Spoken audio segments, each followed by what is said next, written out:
కుడిచి మీ అందరికీ యేసుక్రీస్తు వారి పేరట నా వందనాలు.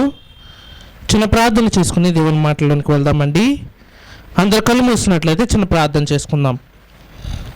పరలోక ముందు మా కన్న తండ్రి, ఇంచక్కటి సమయాన్ని సందర్భాన్ని మాకు దయచేసిన కొందాలు తండ్రి. గడిచిన కాలం మొదలుకొని మీ రెక్కల చాటున మమ్మల్ని దాచి కాచి కాపాడినందుకు వందనాలు తండ్రి. ఈ విశ్రాంతి దినమున, ఈ పునరుత్థాన దినమున నీ కుమారుడు మరణం మీద విజయం సాధించి ఎలా తిరిగి లేచాడో, క్రైస్తవుల మీద మేము కూడా పునరుత్థానము ఉందని, పునరుత్థానము పొందుకోవారు ఎలా బ్రతకాలో వాక్యానుసారముగా నేర్చుకొనిచుండగా, వినబడుతున్న ఆ మాటల్ని బట్టి మా బ్రతుకులు మార్చుకునగలటకు సహాయం అనుగ్రహించడు తండ్రి. జరుగుతున్న ఈ ఆరాధనా క్రమాన్ని మీ చేతికి అప్పగిస్తున్నాము. ఆది నుంచి అంతం వరకు విజయస్వంగా ముందుకు నడిపిస్తారని కోరుకుంటూ, మరలా తండ్రిని పిలుచుకునే భాగ్యాన్ని మా అందరికీ దయచేస్తారని ఈ చిన్ని ప్రార్థన యేసుక్రీస్తు వారి నామమున అడిగి వేడుకుంటున్నాం తండ్రి, ఆమెన్. ప్రియమైన దేవుని వారలారా, కుడి వచ్చి మీ అందరికీ యేసుక్రీస్తు వారి పేరట నా వందనాలు. ఈ ఆదివారపు దినాన్న ఉన్న ప్రత్యేకత ఏమిటో, క్రైస్తవులందరూ దేనిని బట్టి ఆనందపడుతూ ఒక గొప్ప ఆనందముగా దేవుని సన్నిధికి వెళ్తారో మనందరికీ బాగా తెలుసండి.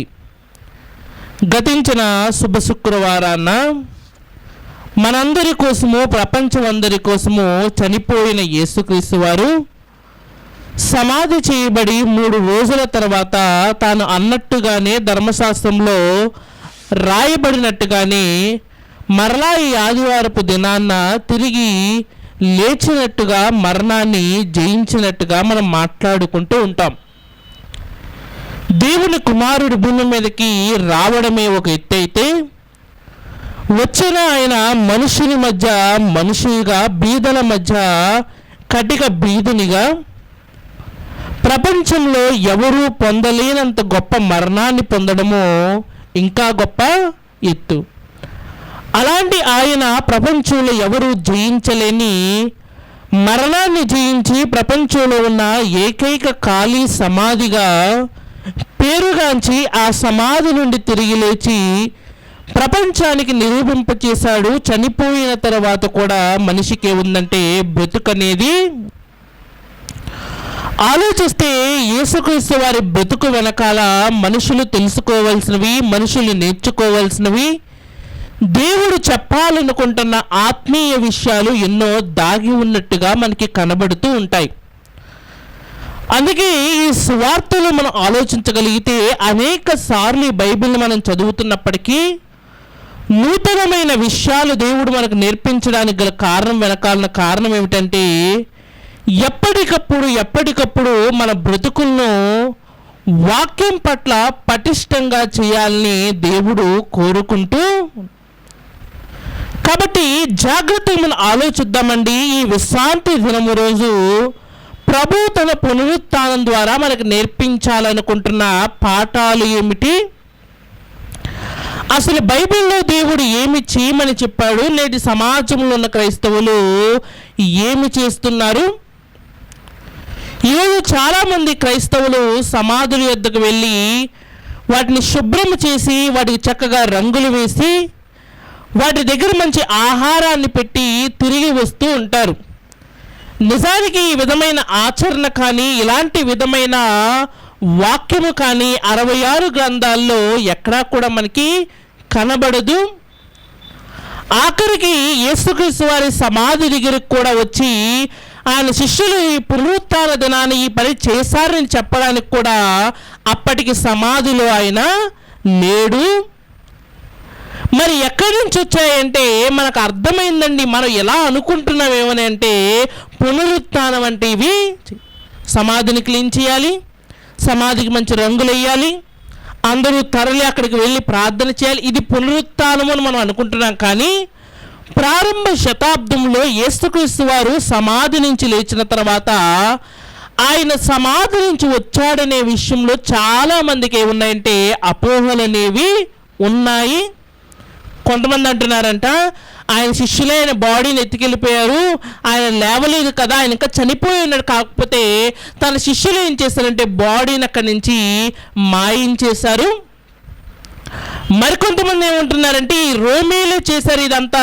రోమీలు యేసు దేహాన్ని ఎక్కడికో తీసుకువెళ్ళి దాచిపెట్టారు కాబట్టి యేసు లేచాడని మనం అపోహపడుతూ అనేక అపోహల మధ్య, అనేక విషయాల మధ్య మొదటి శతాబ్దంలో యేసు లేచాడని నమ్మేవారు కొంతమంది అయితే యేసు తిరిగి లేవలేదని చెప్పి వాదించిన వారు కూడా చాలామంది.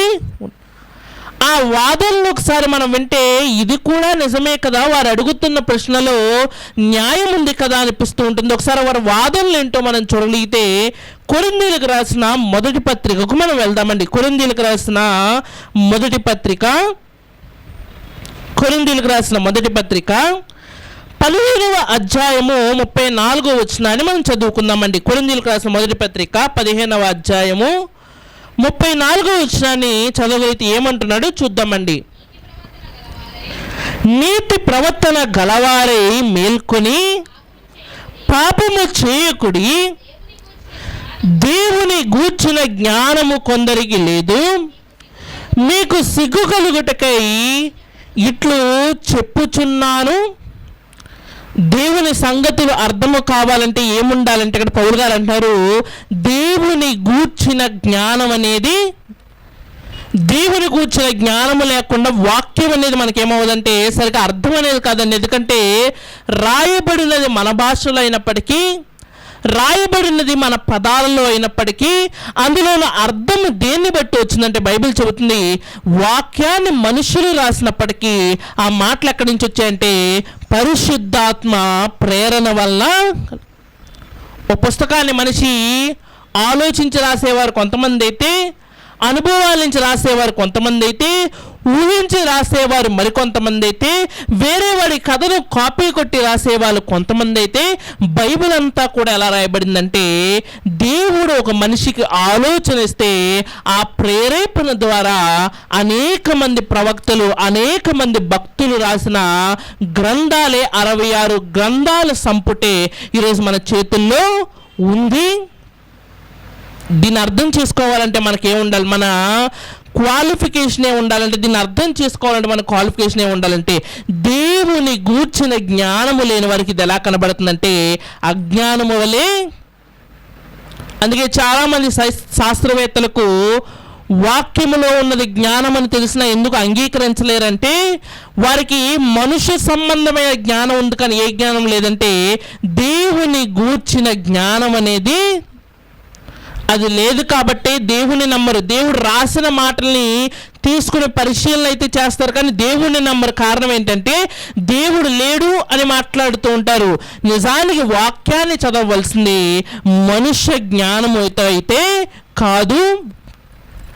అలా చదివిన చాలా మందికి వాక్యం అర్థం కాక వాక్యంలో తప్పులు ఉన్నాయని చాలా మంది చెబుతూ ఉంటారు. నిజానికి వాక్యము చదవవలసింది మనుష్య జ్ఞానంతో కాదంటే మరి ఏ జ్ఞానంతో చదవాలంటే అక్కడ చెబుతున్నాడు దేవుని గూర్చిన జ్ఞానము కొంతమందికి లేదు. కాబట్టి ఈరోజు మనుషులు కూడా పునరుత్థానం అంటే సమాధుల దగ్గరికి వెళ్ళడం అనుకున్నారు, పునరుత్థానం అంటే సమాధికి రంగులేయడం అనుకున్నారు, పునరుత్థానం అంటే భౌతిక సంబంధమైన విషయాల్లో పునరుత్థానం అనుకున్నారు. కానీ దేవుని గూర్చిన జ్ఞానము కలిగిన వాడికి పునరుత్థానం యొక్క పరిపూర్ణమైన పరమార్థము అర్థమవుతూ.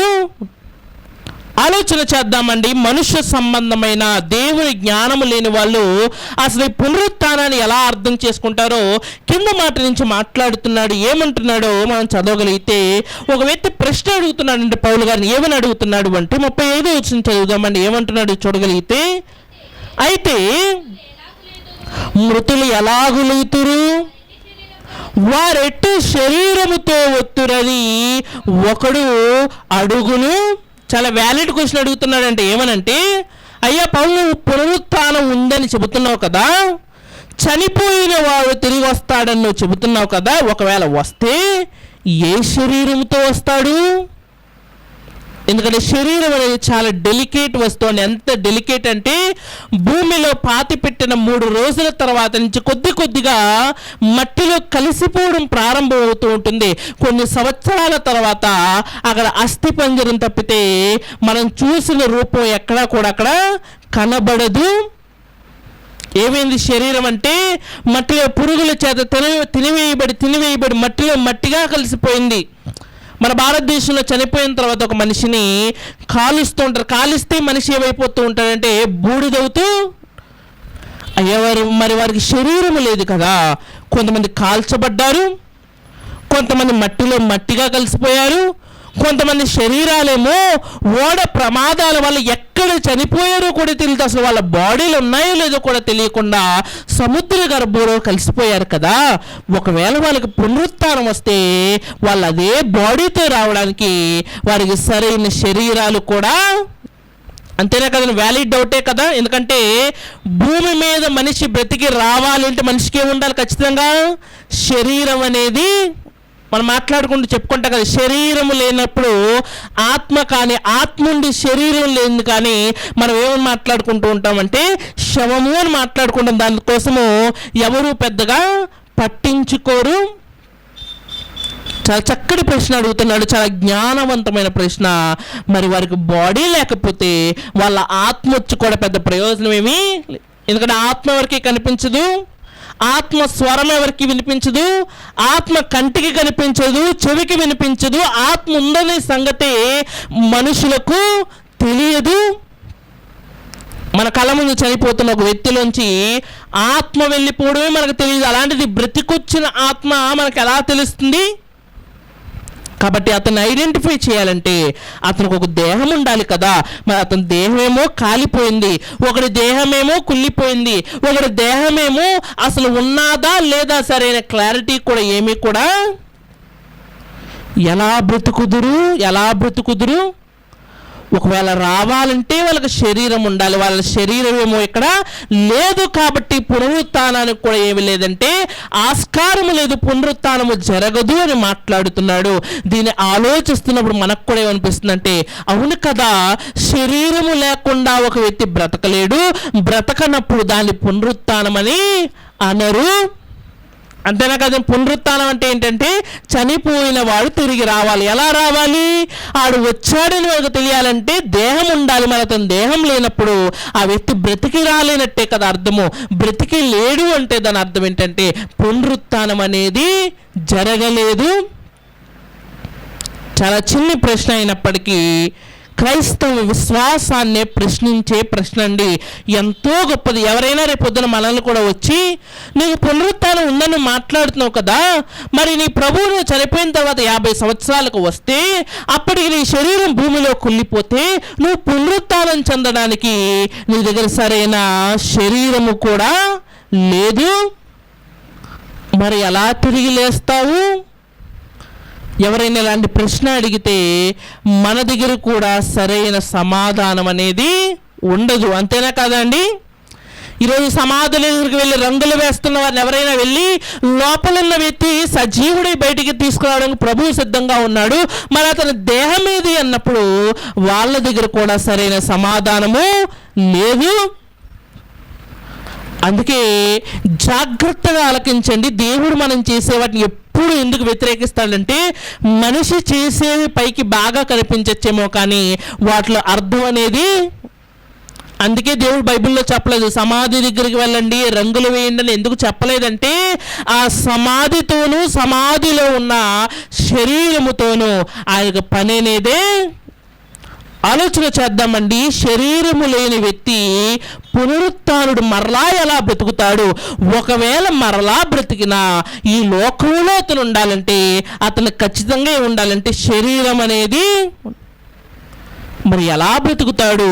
బ్రతికిన వాడు ఈ లోకంలో ఉండాలంటే శరీరం ఉండాలి, లేక వేరే ఏదైనా లోకానికి వెళ్ళాలని అతను ఖచ్చితంగా ఉండాలంటే అతను ఆత్మ ఉండడానికి తగిన ప్రదేశము ఉండి తీరాలి. వెంటనే పౌలు గారి చుట్టుపక్కల ఉన్న వాళ్ళందరూ ఆలోచిస్తున్నారంట, అయ్యో ఇది చాలా కష్టమైన ప్రశ్న, దీనికోసం మా దగ్గర కూడా సమాధానం లేదనుకుంటున్నారంట. వెంటనే పౌలు గారు సమాధానం చెప్పడం ప్రారంభించారంట. ఏమంటున్నాడు కింద వచ్చి నుంచి మనం చదవగలిగితే 35వ వచనం నుంచి మనం చదువుకుందామండి. ఏమంటున్నాడు అంటే 35వ వచనం అండి, అదే 15వ అధ్యాయం 35వ వచనం అండి. అయితే మృతులు ఎలాగు లేతురు, వారెట్టు శరీరముతో ఒత్తురని ఒకడు అడుగును, ఓ అవివేకి, నీవు విత్తునది చచ్చితేనే గాని బ్రతికింపబడదు కదా. నీవు విత్తుదాన్ని చూడగా అది గోధుమ గింజైనను సరే, మరి ఏ గింజైనను సరే వట్టి గింజనే విత్తుతున్నావు గాని పుట్టబోవు శరీరమును విత్తుట. చాలా జాగ్రత్తగా ఆలకించండి.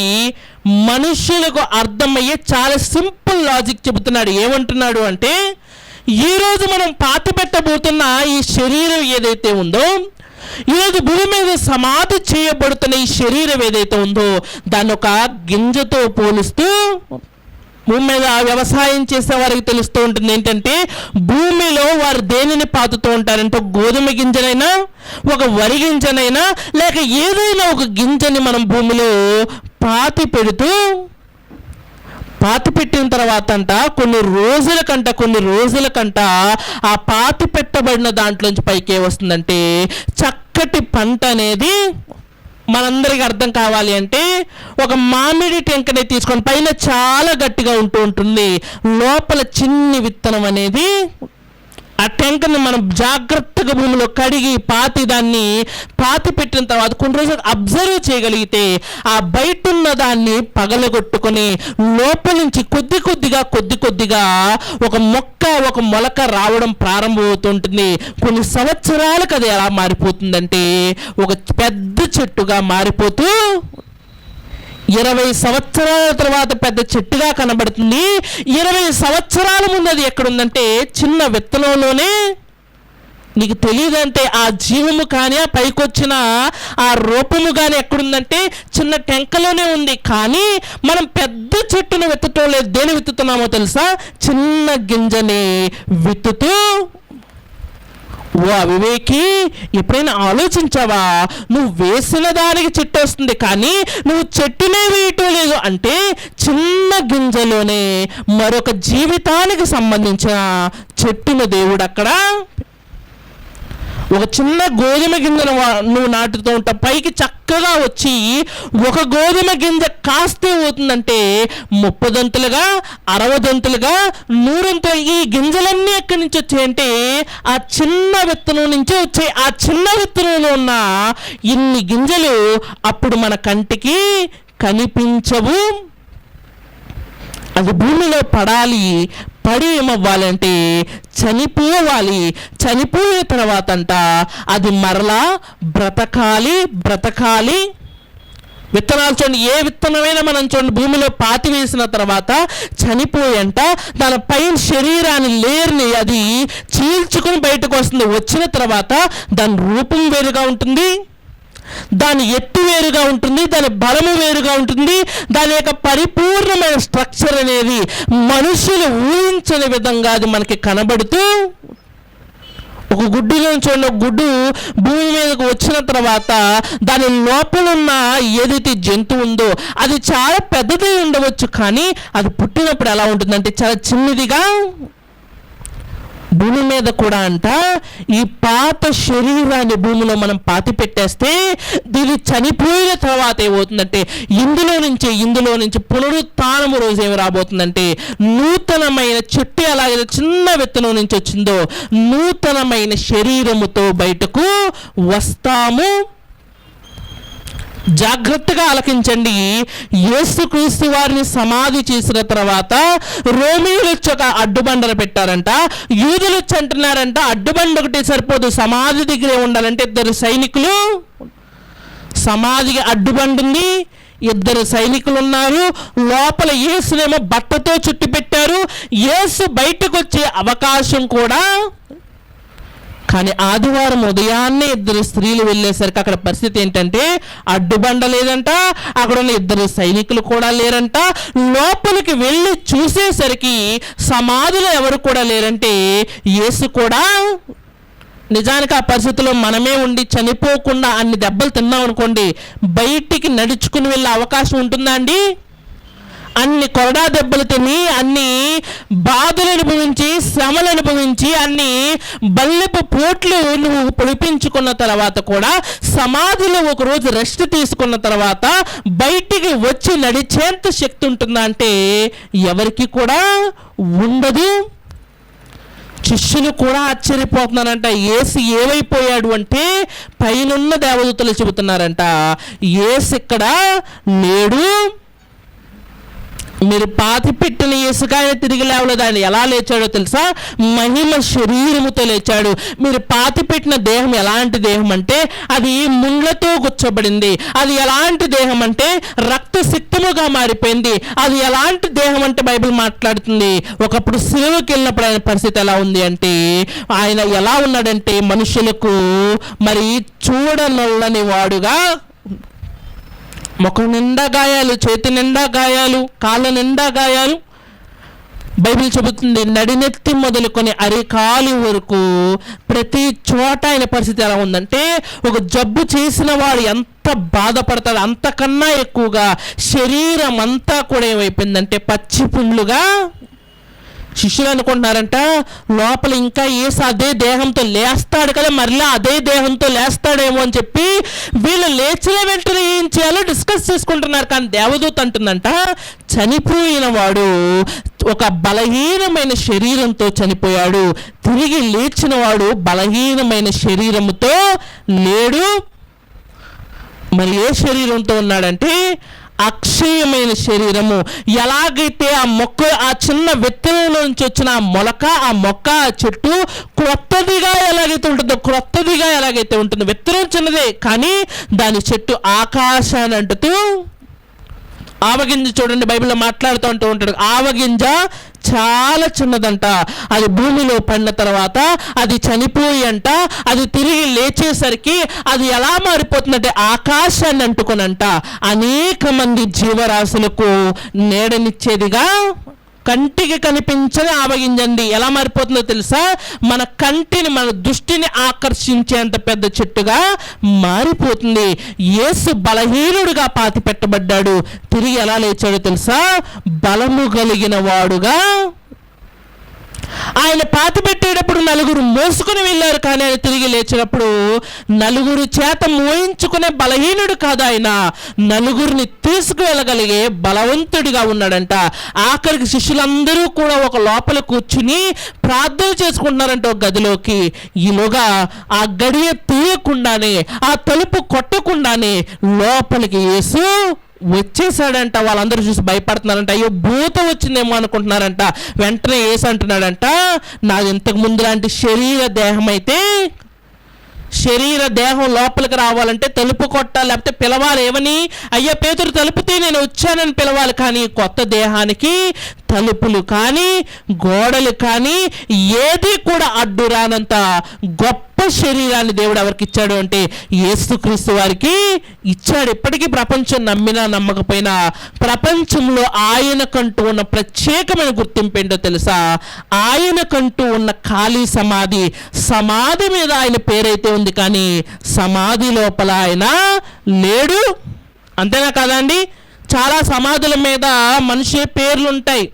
మనం ధైర్యం చేసి తవ్వి చూసామనుకోండి, లోపల శరీరం లేకపోయినా ఖచ్చితంగా ఏముంటాయి తెలుసు? అస్థిపంజరాలైనా ఉంటాయా లేవండి? ఆ వ్యక్తి తాలూకు అవశేషాలన్నా ఉంటాయి. కానీ ఇప్పటికీ యెరూషలేము వెళ్తే సమాధి మీద పెద్దగా కనబడుతుంది ఏమనంటే నజరేయుడైన యేసు అని కనబడుతుంది. అలాగే లోపలికి వెళ్ళి చూస్తే అక్కడ యేసు లేడు. కారణం ఏంటో తెలుసా? చనిపోయిన వాడు మాత్రమే సమాధిలో ఉంటాడు. ఆయన చనిపోయి అక్కడితో ఆగిపోలేదు. చనిపోయి ఈ బైబిల్ చెబుతుంది మరలా బ్రతికెను. మానవులకి ఎప్పుడు కూడా జననం మరణం మాత్రం ఉంటుంది, కానీ యేసుకేముందో తెలుసా? జననం ఉందంట, మరణం ఉందంట, మరొక జీవితంలోనికి పునరుత్థానము కూడా. అలాంటి పునరుత్థానము కలిగిన యేసు జీవితాన్ని చూసి మనం నేర్చుకోవాల్సిన విషయాలు ఏమిటి? ఎప్పుడైనా ఆలోచించారా? ఈరోజు సమాజంలో దేవుడు చెప్పనవన్నీ ఉదయాన్నే లేచేది నిష్టగా దేవుడు చెప్పాడు అనుకున్నట్టుగా వెళ్ళి చేస్తున్నాం. లేరా చేసేవాళ్ళు? భయం లేకుండా ఉత్తి సమయాల్లో శ్మశానంలోకి వెళ్ళాలంటే భయపడుతూ ఉంటారు. కానీ ఈస్టర్ రాగానే ఎక్కడి నుంచి బలం వస్తుందో తెలియదు. చాలామంది ధైర్యం తెచ్చుకొని మరీ సమాధుల మధ్యకి వెళ్ళిపోతూ ఉంటారు. దేవుడు చెప్పని దానికేమో బలముగా ఉన్నాము, దేవుడు చెప్పని దాన్నేమో గొప్పగా ఆచరిస్తున్నాము. దేవుడు చెప్పే విషయాలనేమో సరిగ్గా అర్థము చేసుకోలేని వారుగా, సరిగ్గా పాటించలేని వారుగా. పునరుత్థానం అంటాం కదండి. నిజానికి సమాధుల దగ్గరికి వెళ్ళి దాన్ని క్లీన్ చేస్తున్నప్పుడు, దాన్ని పెయింట్ వేస్తున్నప్పుడు లోపల ఉన్న వ్యక్తి బతికొచ్చాడు అనుకోండి, మన పరిస్థితి ఏంటి? చాలామంది గుండెలు అక్కడ అయిపోతాయి. కారణం ఏంటంటే పునరుత్థానం అంతా చెప్పడం అంత ఈజీ కాదు. చనిపోయిన బ్రతికి తిరిగి వస్తే ఒప్పుకునే వాళ్ళు ఎవరు కూడా. మనమే ఉన్నామండి, మనకు తెలిసిన ఒక వ్యక్తి సమాధికి వెళ్ళి ఏదో నలుగురితో పాటు మరి వాళ్ళు పెయింట్ వేస్తున్నారు కదా అని చెప్పి మనము పెయింట్ వేయడం ప్రారంభించిన తర్వాత లోపల నుంచి ఒక శబ్దం వచ్చిందనుకోండి, నాకు ఈ పెయింట్ ఇష్టం లేదు, వేరే కలర్ తీసుకురా అన్నాడు అనుకోండి, ఆ పెయింట్ డబ్బా అక్కడే వదిలేసి ప్రాణాలు అరిచేతిలో పెట్టుకొని పరిగెడుతూ.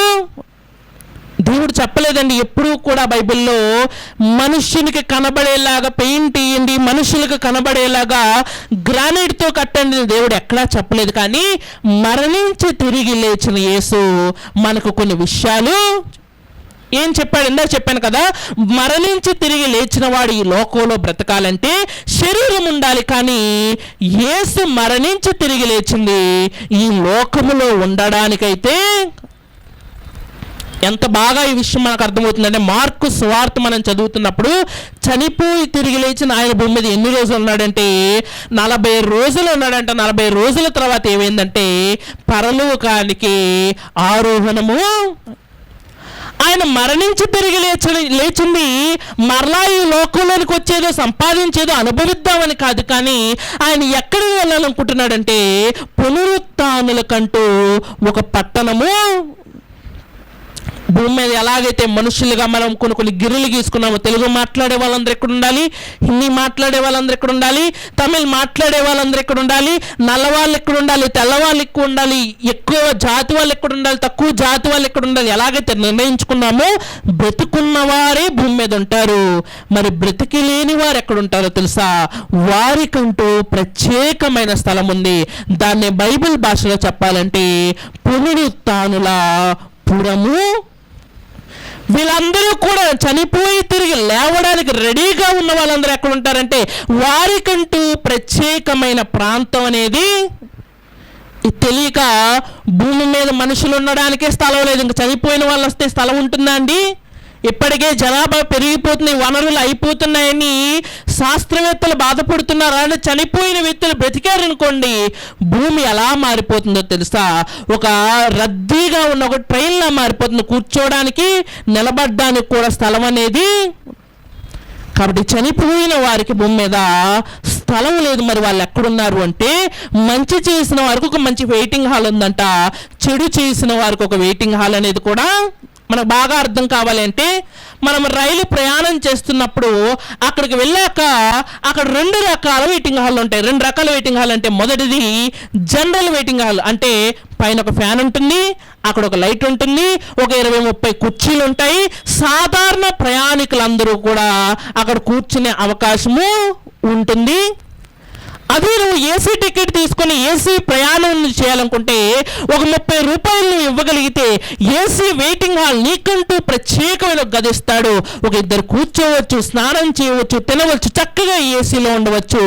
అంటే మనం ధర చెల్లించే దాన్ని బట్టి మనం ఉండే ప్రదేశం అనేది. చనిపోయిన వాళ్ళందరూ కూడా అందరూ ఒకే చోట ఉండరండి. మంచి చేసిన వారికి ఒక వెయిటింగ్ హాల్ ఉందంట, చెడు చేసిన వారికి ఒక వెయిటింగ్ హాలు. లూకా సువార్త మనం చదువుకుంటున్నప్పుడు 16వ అధ్యాయంలో 2 వ్యక్తులు చనిపోయారంట. ధనవంతుడు చనిపోయాడు, లాజరు చనిపోయాడు. ధనవంతుడు ఎక్కడికి వెళ్ళిపోయాడంటే చెడున్న ఒక వెయిటింగ్ హాల్లోనికి వెళ్ళిపోయి బాధపడిపోతున్నాడంటే, ఏమనంటే ఇక్కడ నేను ఉండలేను ఎందుకనే పరిస్థితులు ఎలా ఉన్నాయంటే, అగ్ని ఆరటం లేదు, నేను చావటం లేదు. మరి లాజరు ఎక్కడికి వెళ్ళిపోయాడంటే లాజరు మంచి వెయిటింగ్ హాల్, మంచి మనుషులు ఉండే ప్రదేశానికి వెళ్ళిపోయాడంట. అక్కడ ఎవరున్నారంటే అబ్రహాము కూడా అక్కడే. దీనిని బట్టి మనం ఆలోచిస్తే పునరుత్థానం అనేది ఏదో సమాధిని బద్దలు కొట్టుకొని సినిమాలో చూపించినట్టు ఒక శరీరాన్ని ధరించుకుని రావడము పునరుత్థానం అయితే కాదు. పునరుత్థానము అంటే తిరిగి లేపబడిన వ్యక్తి తనకంటూ సిద్ధపరచబడిన పరలోకానికి వెళ్లే ముందు కొంతకాలం వెయిట్ చేయబడ్డాన్ని పునరుద్ధరించబడ్డం అంటాము. అలా యేసుక్రీస్తు వారు పునరుత్థానము చెందాడంట. ఆ పునరుత్థానాన్ని జాగ్రత్తగా మనం ఆలోచించగలిగితే ఒక 3 ప్రాముఖ్యమైన విషయాలు మనకి కనబడుతూ, 3 ప్రాముఖ్యమైన విషయాలు యేసుక్రీస్తు వారు పునరుత్థానం ద్వారా మనకు నేర్పిస్తున్నాడు. ఆ విషయాలు ఏమిటో ఆలస్యం చేయకుండా మనం అందరము చదువుకుందామండి. అందులో మొట్టమొదటి మాటకు మనం వెళ్ళగలిగితే రోమాపత్రిక 4వ అధ్యాయము 25వ వచనాన్ని మనం చదువుకుందామండి. రోమాపత్రిక 4వ అధ్యాయము 25వ వచనాన్ని చదవగలిగితే ఏమంటున్నాడు చూద్దామండి. రోమాపత్రిక 4వ అధ్యాయము 25వ వచనాన్ని చదవగలిగితే ఏమంటున్నాడు అంటే, ఆయన మన అపరాధముల నిమిత్తము అప్పగింపబడి మనము నీతిమంతులుగా తీర్చబడుటకై లేపబడెను. మొట్టమొదటి విషయం అంటే ఏమని మాట్లాడుతున్నాడంటే, యేసు క్రీస్తు అనే వ్యక్తి తిరిగి లేపబడ్డం వల్ల ఒక విషయము మరి నిజము నిర్ధారణ అయినట్టు ఒక విషయం నిర్ధారణ అయిందంటే ఏమనంటే, నువ్వు నేను ఏమయ్యామంటే పరిశుద్ధులుగా మార్చబడ్డాము. జాగ్రత్తగా ఆలకించండి. సిలువలోనికి ఆయన మన పాపాలు తీసుకుని వెళ్ళాడు. సిలువలోని ఆయన మన పాపాలన్నీ తనతో పాటు ఆయన మరి బలి చేసుకున్నాడు, ప్రపంచం కోసం త్యాగం చేశాడు. అప్పుడు నువ్వేమయ్యాము అంటే నువ్వు పాపము లేనివాడవు. మనం పరలోకం వెళ్ళాలంటే నువ్వు పాపము లేనివాడవే కాదు, ఏమి కూడా అయి ఉండాలంటే పరిశుద్ధుడవై. నువ్వు పరిశుద్ధుడు అని ఎప్పుడు తీర్చబడ్డావో తెలుసా? యేసు క్రీస్తు అనేది తిరిగి లేచినప్పుడు ప్రపంచానికి అర్థమైన విషయం ఏంటంటే ఇతను పాపాన్ని పోగొట్టి మళ్ళీ ఎలా మార్చాడు అంటే పరిశుద్ధులుగా. నిజానికి యేసు చనిపోయిన వ్యక్తి తిరిగి లేవలేదనుకోండి, చుట్టుపక్కల ఉన్న యూదులు కానీ రోమీలు కానీ అనే మాట ఏంటో తెలుసా? పాపముల కోసం చనిపోయానన్నాడు. చనిపోయిన వాడు తిరిగి వచ్చేవన్న మనతో చెబుతాడా మీ పాపాలన్నీ పోయాయని? ఎలా కదండి మనుషులు మాట్లాడతారు. ఏదైనా ఒక లేని జరగని దానికోసం ఎంత కాన్ఫిడెంట్గా ఉంటామంటే చచ్చిన వాడు వచ్చి సాక్ష్యం చెబుతాడా అంటూ ఉంటారు చాలామంది. నిజానికి అపోస్తులను కూడా చాలామంది వచ్చి అడిగే ఉంటారు ఏమనంటే, మీ యేసు అనేక మంది పాపాలను క్షమించాడు కదా, క్షమించాడనడానికి ఆధారం ఏంటి? మనమే ఉన్నామండి. ఒక బ్యాంక్ నుంచి మనం లోన్ తీసుకున్నాం, లోన్ అయిపోయిన తర్వాత ఈ లోన్ని క్లోజ్ చేసామని చెప్పి వాళ్ళు మనకు ఒక డాక్యుమెంట్ ఇస్తూ ఉంటారు. ఆ డాక్యుమెంట్ మనం తీసుకున్నంతసేపు బ్యాంకులో మన లోన్ ఉందని ఇంకా అలా చూపిస్తూనే, ఎవరో ఒక వ్యక్తి దగ్గర మనము ఇంత డబ్బులు తీసుకుని ఒక నోటు రాయించుకున్నాం అనుకోండి, డబ్బులన్నీ ఇచ్చేసిన తర్వాత మన నోటు మనం మరలా వెనక్కి తెచ్చుకోలేదనుకోండి, ఆ వ్యక్తికి మనం ఇంకా ఇవ్వనట్టే లెక్క. యేసుక్రీస్తు అనబడే వ్యక్తి కూడా సిలువలో మన పాపాలతో చనిపోయాడు అన్నప్పుడు మన పాపాలు తీసివేయబడ్డాయా ఉంచివేయబడ్డాయా ఎవరు చెప్పాలి? ఒకటి దేవుడన్నా చెప్పాలి, రెండవది చనిపోయిన వ్యక్తి లేచొచ్చన్నా. అప్పుడప్పుడు కొన్ని మర్డర్ స్టోరీలు టీవీలో చూపిస్తూ వాడు అంటూ ఉంటాడు, ఈ వ్యక్తి ఎలా చనిపోయాడో మనకు తెలియదండి, ఇతన్ని ఎవరు చంపారో కూడా ఆధారాలు లేవండి, ఇతను ఎలా చనిపోయాడో ఇద్దరికీ తెలిసింది. ఎవరికో తెలుసా? ఒకటి పైన దేవుడికి, రెండు చచ్చిన వాడి. కాబట్టి ఇతను ఎలా చనిపోయాడో తెలియాలంటే ఏం జరగాలంటే ఒకటి దేవుడన్నా చెప్పాలి, రెండు చచ్చిన వాడన్నా వచ్చి ఏం చెప్పాలి? సాక్ష్యము. ప్రపంచం అంటుందంట యేసు చనిపోయాడు కరెక్టే, మీ పాపాలన్నీ తీసేశాడు కరెక్టే, మీ పాపాలు తీసివేయబడ్డానికి గ్యారంటీ ఏంటి? ఖచ్చితంగా మీ పాపాలు తీసేశాడు అనడానికి గ్యారంటీ ఏంటి? చచ్చిన వాడు వచ్చేమన్నా సాక్ష్యం చెబుతాడా అని ప్రపంచం ప్రశ్నిస్తే సమాధానం ఏంటో తెలుసా? చచ్చిన వాడు వచ్చి సాక్ష్యం చెప్పడం లేదు, చచ్చిన వాడే బ్రతికొచ్చి చెబుతున్నాడు. ఏమనంటే మీరు పాపులు కాదు, మీరు ఎవరో తెలుసా? పరిశుద్ధులు. అందుకే పేతురు గారు రాసిన పత్రికలు అంటూ ఉంటాడు, మనం గత కాలమందు వారముగా లేమంటే మనం ఎలా ఉన్నామో తెలుసా? పరిశుద్ధులను, రాజులైన యాజక సమూహము, దేవుని సొత్తైన ప్రజలుగా మనము. నువ్వు యేసుక్రీస్తు వారి సిలువెక్కకు మునుపు నువ్వు దేవుని సొత్తు కాదు, నువ్వు దేవుని వాడివి కాదు. మరి ఎవరంటే లోకస్తుడివి, పాపస్తుడివి, లోకంలో ఉన్నవాడివి. బైబిల్ భాషలో చెప్పాలంటే సర్ప సంతానము. ఎందుకంటే సాతాను మాటలు ఎక్కువ విన్నాం కాబట్టి మనం దేవుని సంబంధి కాదు, మనం ఎవరి సంబంధం అంటే సర్ప సంబంధులము. సర్పము వలె సర్పము చేసిన మాయకి పాపములో పడి పాపులుగా ఉన్నవారము. యేసు ఏం చేశాడు అంటే మన యందు కనికరపడి మనల్ని ప్రేమించి తన కృపను మన మీద చూపించి మన పాపాలన్నీ తన మీద వేసుకుని ఆయన మరణించాడు. మరణించిన ఆయన మన పాపాలు పోయాయా లేదా అని ఎలా చెబుతున్నాడో తెలుసా? ఆయన తిరిగి లేవడంతోనే మనకు అర్థమైపోయింది ఏంటంటే మన పాపాలన్నీ ఏం చేశాడు? మాఫీ చేసేశాడు. నోటి మాట కాదండి, నోటి మాట చెప్పటం లేదు, తన జీవితాన్ని ఒక సాక్ష్యముగా పెడుతున్నాడు. ఏంటి అంటే యేసు తిరిగి లేవడంతో శిష్యులకు అర్థమైపోయింది ఏమనంటే ఈయన నిజముగా మన పాపాలన్నీ కూడా తీసివేశాడు. ఇదే సమాజం అందుకే నేను ప్రశ్నించదు. చాలామంది క్రైస్తవులు మేము పరిశుద్ధులు అని మాట్లాడుతున్నప్పుడు సమాజం ఎందుకు ప్రశ్నించదో తెలుసా? సమాజానికి కూడా తెలిసేమనంటే చనిపోయిన యేసు పాపాలు నిజముగా తీసివేశాడన్నట్టుకు ఆయన తిరిగి లేచి ఉన్నాడు. ఆయన తిరిగి లేవడం వెనకాల మన జీవితాలు పరిశుద్ధముగా. నిజానికి యేసు తిరిగి లేవకపోయి ఉంటే ఆయన నమ్ముకున్న ప్రపంచం నిన్ను ఇంకా ఏమనే తెలుసా? నువ్వు పాపమే. ఎందుకంటే నీ పాపాలు తీసివేశాననే మాట ఎక్కడా యేసు తిరిగి వచ్చి చెప్పలేదు. నువ్వు సమాజం నిన్ను అడిగేది, కానీ తిరిగి వచ్చిన యేసు అంటున్నాడంట ఈ లోక పాపాలన్నీ క్షమించడానికి ఆధారం ఏంటో తెలుసా? తిరిగి వచ్చిన నేనే. ఎలా తిరిగి వచ్చానో తెలుసా? మీ పాపాలన్నిటికీ నాకు కఠినమైన మరణం పడితే, కఠినమైన శిక్ష వస్తే, కఠినమైన శాపము నా మీద పడితే ఆ శాపాన్ని కూడా జయించి, ఆ మరణాన్ని కూడా జయించి, వీటన్నిటికీ పైగా అధికారాన్ని సాధించి ఈరోజు ఎలా ఉన్నాడో తెలుసా? ప్రతిసారి మనం మాట్లాడుకుంటూ అంటూ ఉంటాము యేసు ఎలా ఉన్నాడంటే ప్రస్తుత కాలం ముందు ఆకాశం అందైనను, భూమి అందైనను, భూమి కింద నీళ్ళ ఎందైనను ప్రతి వాని మోకాలు యేసు నామమందు వంగాలి. అందుకే యేసు విచిత్రమైన విషయం ఏంటో తెలుసా? యేసు నమ్ముకున్నవాడైనా నమ్ముకున్నవాడైనా ఆయన పిలిచే పేరేంటో తెలుసా? యేసు ప్రభు అండి అంటే చెప్పకనే ఏమని ఒప్పుకుంటున్నాడంటే యేసు రాజు. ఏ రాజో తెలుసా? ఆయన ఒక దేశానికో ఒక వర్గానికో నమ్ముకున్న వాళ్ళకో రాజు కాదండి.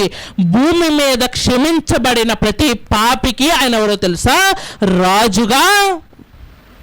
ప్రతి పాపం మీద అధికారాన్ని సాధించి పాపాన్ని పక్కకు తోసి ప్రతి పరిశుద్ధుడికి అధికారాన్ని ఇచ్చిన రాజుగా ఉన్నాడు. అందుకే ఆలోచించగలిగితే ప్రపంచంలో ఇంతకన్నా గొప్ప రాజు ఎక్కడా కూడా మనకి.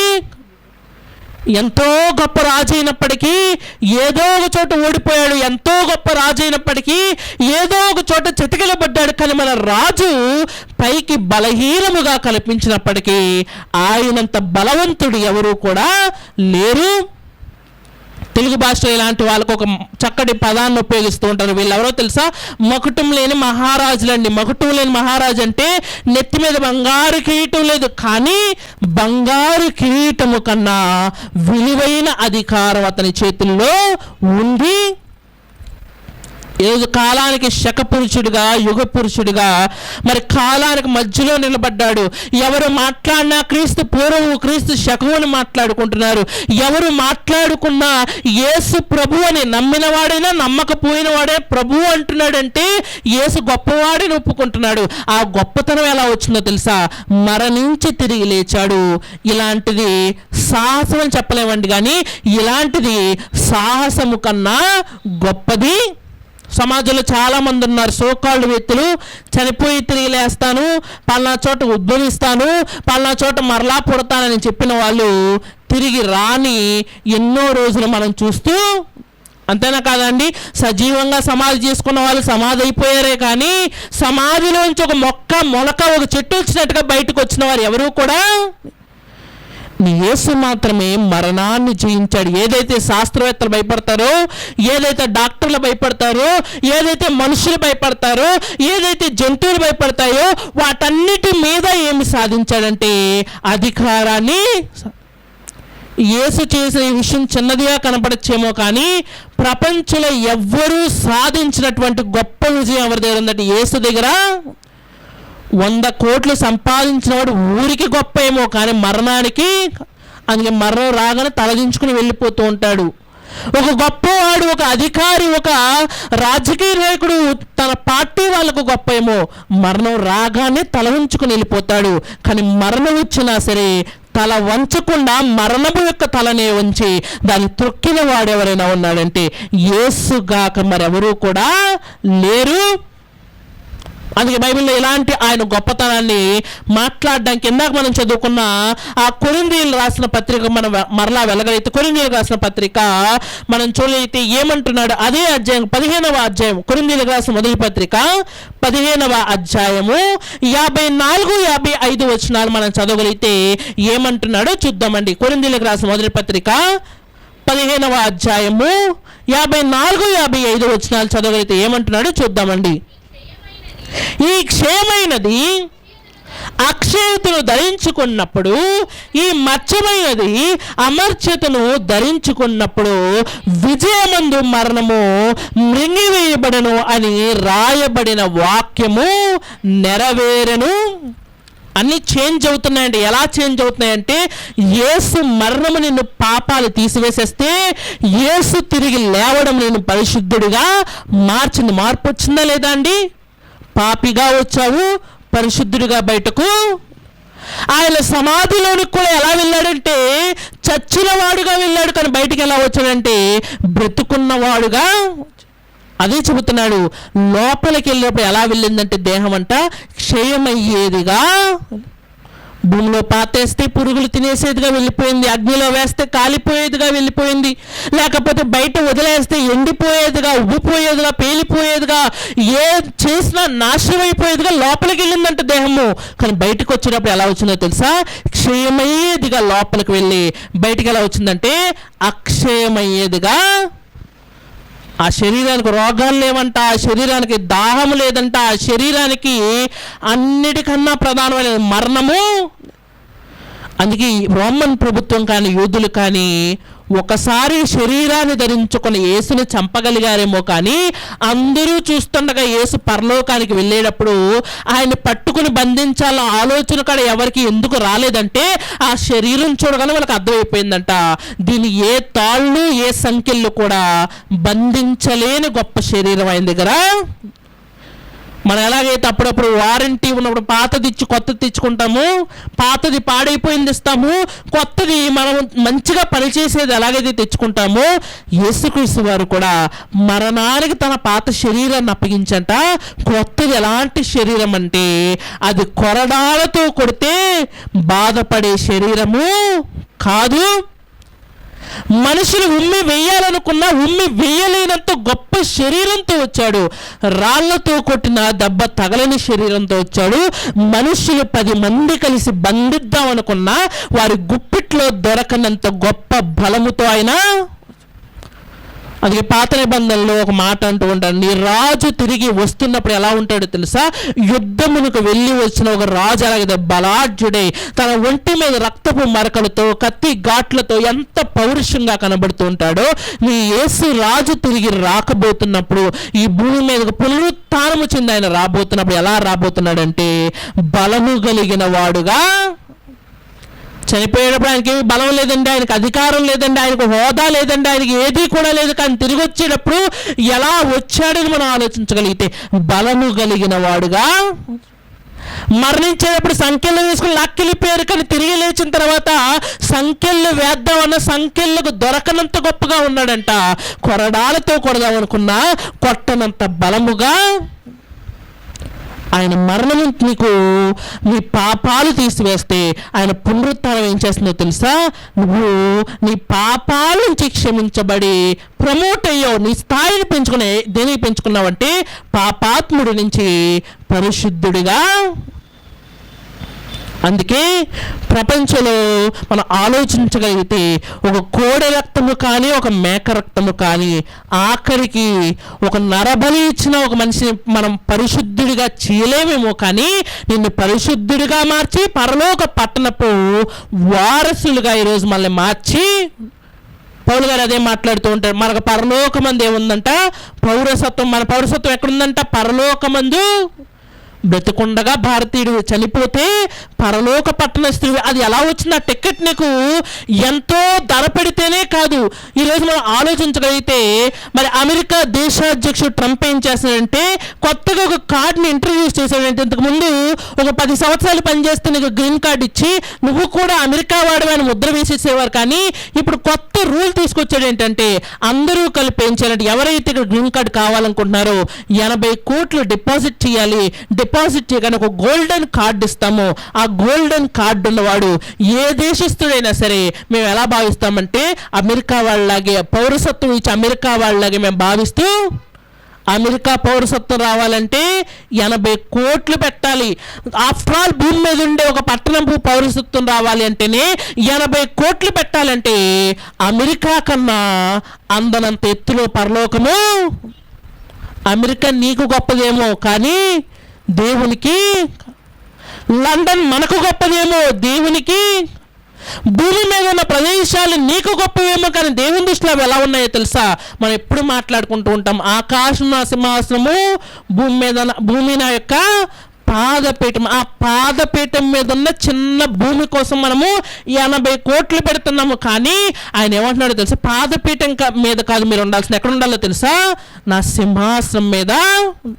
మరి టికెట్ ఎంతనైనా 80 కోట్ల, 70 కోట్ల, 100 కోట్ల, 1,00,000 కోట్ల అని అడిగితే ఆయన అంటున్నాడు, మారు మనసు పొందితే టికెట్ ఆటోమేటిక్గా నీకు. ప్రపంచంలో ఎవరైనా ఇలాంటి పని చేస్తారా అండి? ఒక గొప్పవాడు తన ఇంట్లోకి ఎవరిని ఆహ్వానిస్తాడంటే గొప్ప వాళ్ళని ఆహ్వానిస్తాడు, అంతేనా కదా అండి? మళ్ళీ ఊరి చివర ఉన్న మన బంధువు పిలుస్తాడు, కానీ ఎక్కడో ముంబైలో ఉన్న అంబానీ పిలుస్తాడా? పిలవడు. ఎందుకంటే మన స్థాయి అతని స్థాయి చాలా వేరుగా.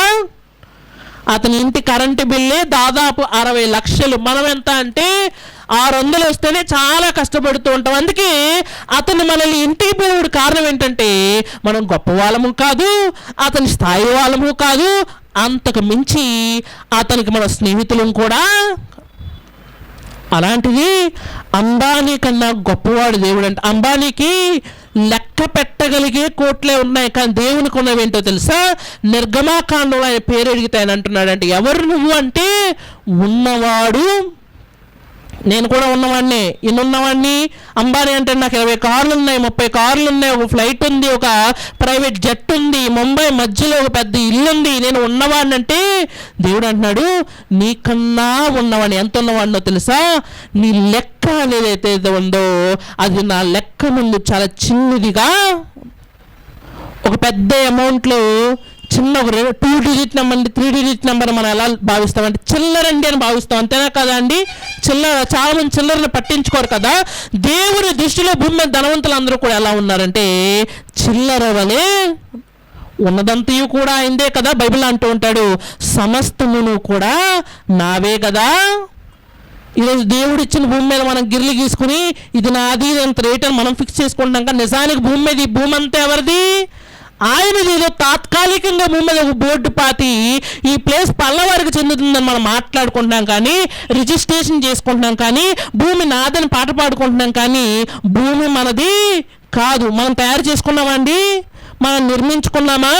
మనం తయారు చేసుకుంటే మనదవుతుంది. ఎవరో తయారు చేసిన దాని మీద మనం బోర్డు పాతేసి మనం ఏమంటామంటే ఇది నాది అంటాము.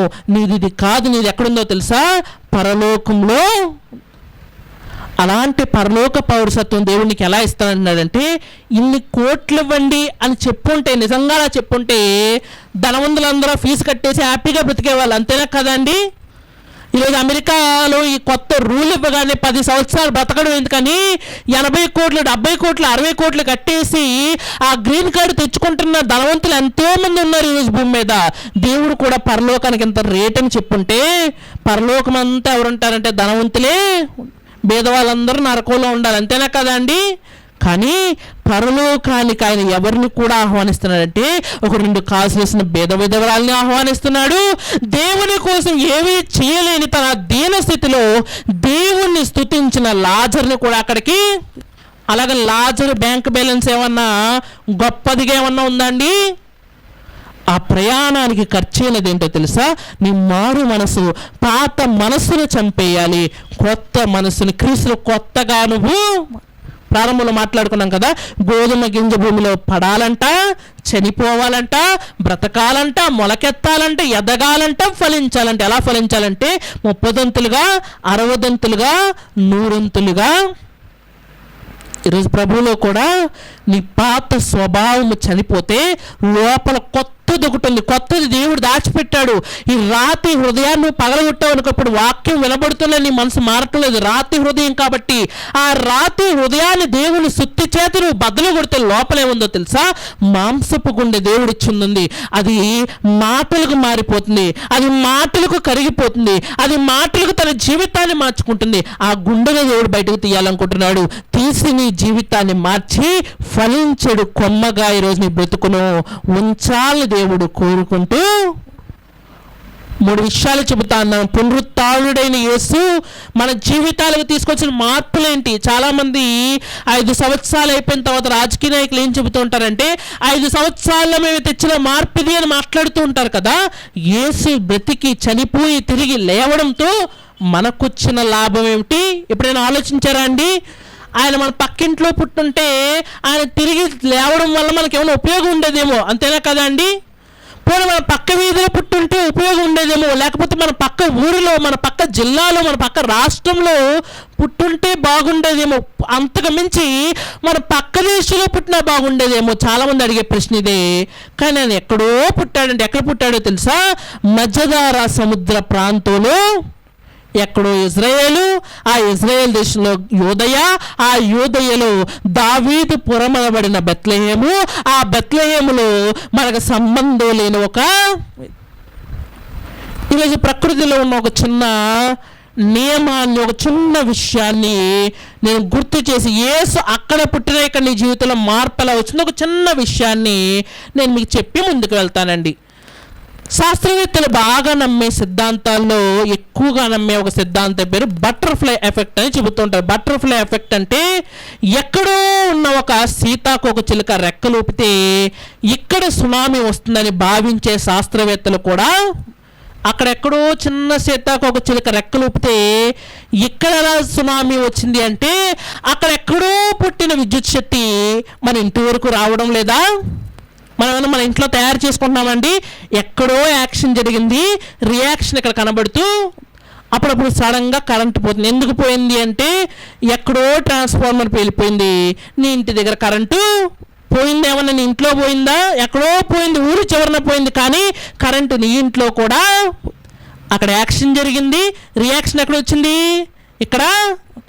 అందుకే పిల్లలు పుట్టిన తర్వాత కూడా డాక్టర్లు అన్నీ ఒకసారి పడేసినట్టుగా గట్టిగా తడుతూ ఉంటారు. కారణం ఏంటంటే అతను కొట్టిన దెబ్బకి పిల్లవాళ్ళు రియాక్షన్ వస్తుందా లేదా వాళ్ళు గమనిస్తూ ఉంటారు. రియాక్షన్ వస్తేనే ఇతనికి అన్నీ బాగా పనిచేస్తున్నాయని వాళ్ళు నిర్ధారించి రాస్తూ ఉంటారు. ఒకవేళ కదలలేదు అనుకోండి, ఇతనిలో లోపం ఉంది, ఇతనిలో నరాల వీక్నెస్ ఉందని రాస్తూ ఉంటారు. అదేవిధంగా ఎక్కడో ఒక పని జరిగితే ఫలితం ఎక్కడ వస్తుందో తెలుసా? మన బ్రతుకులో. అంతెందుకండి, చాలామంది స్త్రీల కట్టుకునే చీరలకు పేర్లు ఉంటూ ఉంటాయి. ఏమని? బనారస్ సిల్క్ అంటారు. ఎక్కడ పుట్టింది అది? ఎక్కడో ఒక బనారస్లో పుట్టింది, కానీ చీర ఎక్కడి వరకు వచ్చింది? మన ప్రాంతం వరకు. మనం మాట్లాడుకుంటూ ఉంటాం, ఈ నీళ్ళు ఎక్కడి నుంచి వస్తున్నాయంటే గోదావరి నుంచి వస్తున్నాయి. ఎక్కడో ఉంది, మన ఇంటి పక్కన లేదు, ఎక్కడో ఉంది, కానీ తాగే నీళ్ళు ఎక్కడి వరకు వస్తున్నాయంటే ఇంటి వరకు. ఇన్ని ఒప్పుకుంటాం, కానీ యేసు ఎక్కడో పుట్టాడు నా కోసం చనిపోయాడంటే మాత్రం ఒప్పుకోలేని దౌర్భాగ్యులు చాలామంది సమాజంలో మాట్లాడతారు. ఏమని? ఆయన మన దేశం కాదండి, మన ఊరు కాదండి, మన వాడు కాదండి, ఆయన నమ్ముకోవడం ఎందుకండి అని మాట్లాడుతూ ఉంటావు. మరి ఎక్కడో అమెరికాలో ఎవరో ఒక వ్యక్తి తయారు చేసిన దాన్ని, ఎక్కడో చైనాలో తయారు చేసిన వాడిని కొన్ని వేల పెట్టి కొనుక్కుని మాత్రము ఐఫోన్ చాలా గొప్పదంటాం. ఐఫోన్ ఏమైనా మన ఇంట్లో తయారు చేసుకున్నామండి?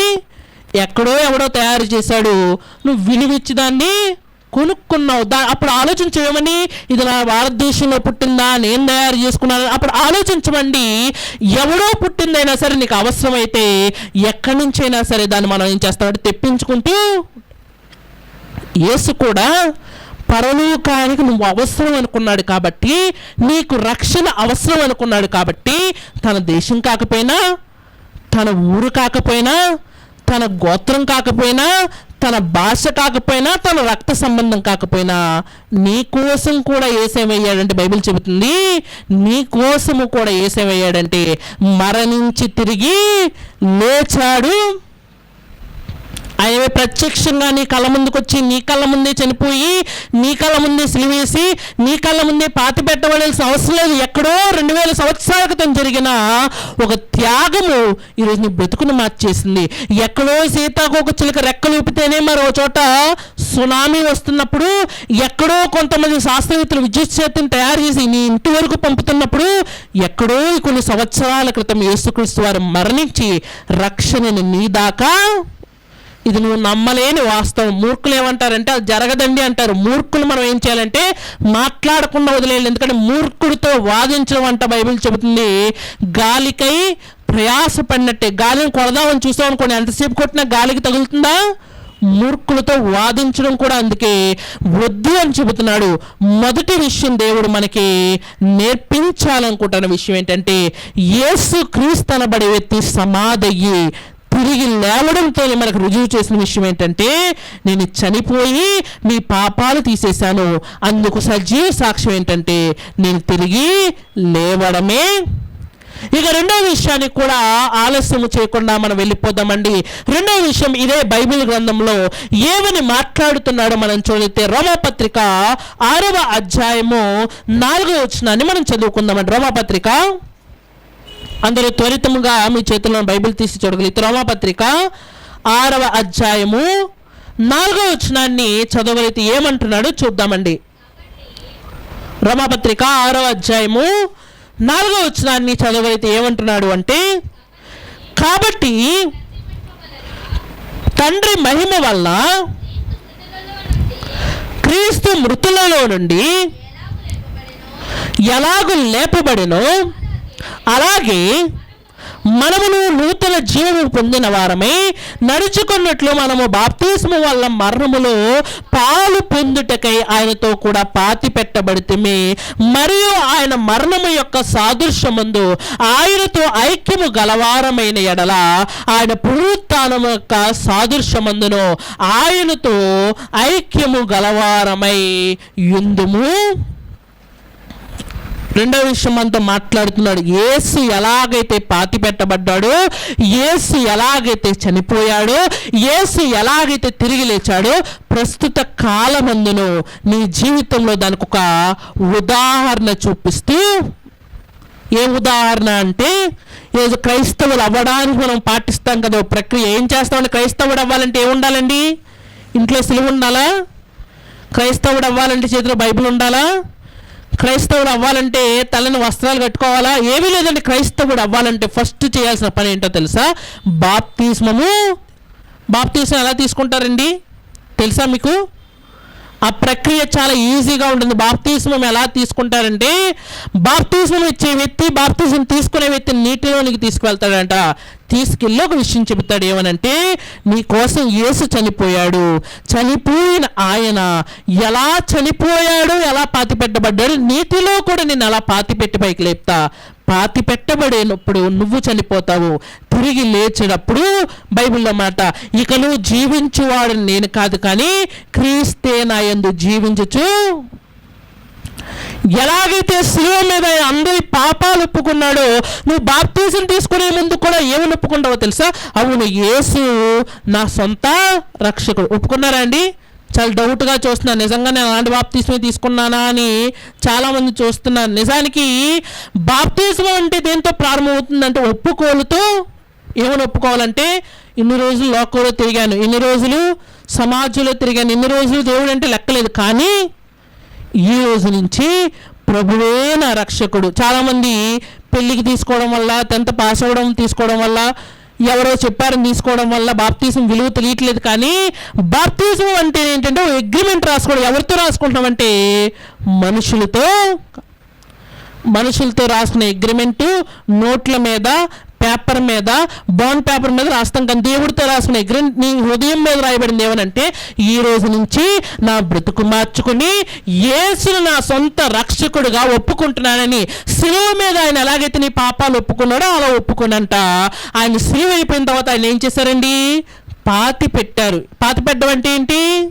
పడుకోబెడతారు. ఒక సమాధి పెట్టిలో పడుకోబెడతారు. నిన్ను కూడా ఏం చేశారో తెలుసా? నీటిలో పాతి పెట్టారు. అందుకే నీటిలో ముంచగానే పాతి పెట్టబడ్డావు. 3వ రోజున యేసు ఎలాగైతే తిరిగి లేచావో నీటిలో నుంచి నువ్వు తిరిగి లేవడం వెనకాల అర్థం ఏంటంటే యేసు చనిపోయి తిరిగి లేచినట్టుగా నేను ఇప్పుడు లేచాను. అందుకే బాప్తిస్మం తీసుకోక మునుపు నీ బ్రతుకు వేరు, బాప్తిస్మం తీసుకున్న తర్వాత నీ బ్రతుకు వేరు. చాలామంది క్రైస్తవులు సహోదరులు తెలియజేస్తారో తెలియదు, కానీ బాప్తిస్మం తీసుకున్న తర్వాత పేరు మార్చుకుంటారు. పేరు మార్చుకుంటాం అంటే దాని అర్థం ఏంటంటే పేరు మాత్రమే కాదు, నేను కూడా మారిపోయాను. పేరు ఎవరికి పెడతారండి? పేరు ఎవరికి పెడతారు? పేరు లేని వాళ్ళకి పెడతారు. పేరు ఎవరికి ఉండదు? కొత్తగా పుట్టినవాడు ఏమైనా తల్లి గర్భం నుంచి వచ్చేటప్పుడు నుదుటి మీద కానీ చేతికి ఒక ట్యాగ్ వేసుకుని కానీ నా పేరు ఇదేని వస్తాడా? బయటికి ఏ పేరు లేకుండా వస్తాడు. పేరు లేకుండా వచ్చిన వాడికి మనం పేరు పెడతాము. అందుకే బాప్తిసం తీసుకున్న తర్వాత నీకు కొత్త పేరే కాదు, కొత్త జీవితం కూడా, కొత్త జీవితాన్ని సంపాదించుకుంటే నీకు అర్థమవలసిన విషయం ఏంటో తెలుసా? నా యేసు వలె నేను చనిపోయి తిరిగి బ్రతికాను. కాబట్టి ఈ బ్రతుకును ఎలా బ్రతకాలంటే జాగ్రత్తగా యేసు సమాధిలో నుండి లేచిన తర్వాత ఎవరు సిలువేస్తారో, ఎవరు కొరడాలతో కొట్టారో, ఎవరు రాళ్లతో కొట్టారో, ఎవరు ఉమ్మేశారో వాళ్ళందరినీ గుర్తుపెట్టుకుని వాళ్ళ దగ్గరికి వెళ్ళి వాళ్ళ మీద ముఖం మీద కూడా ఉమ్మేసి వాళ్ళని కూడా కొరడాతో కొట్టి వాళ్ళని కూడా సిలువేసి ఏమన్నా చేశాడా అండి?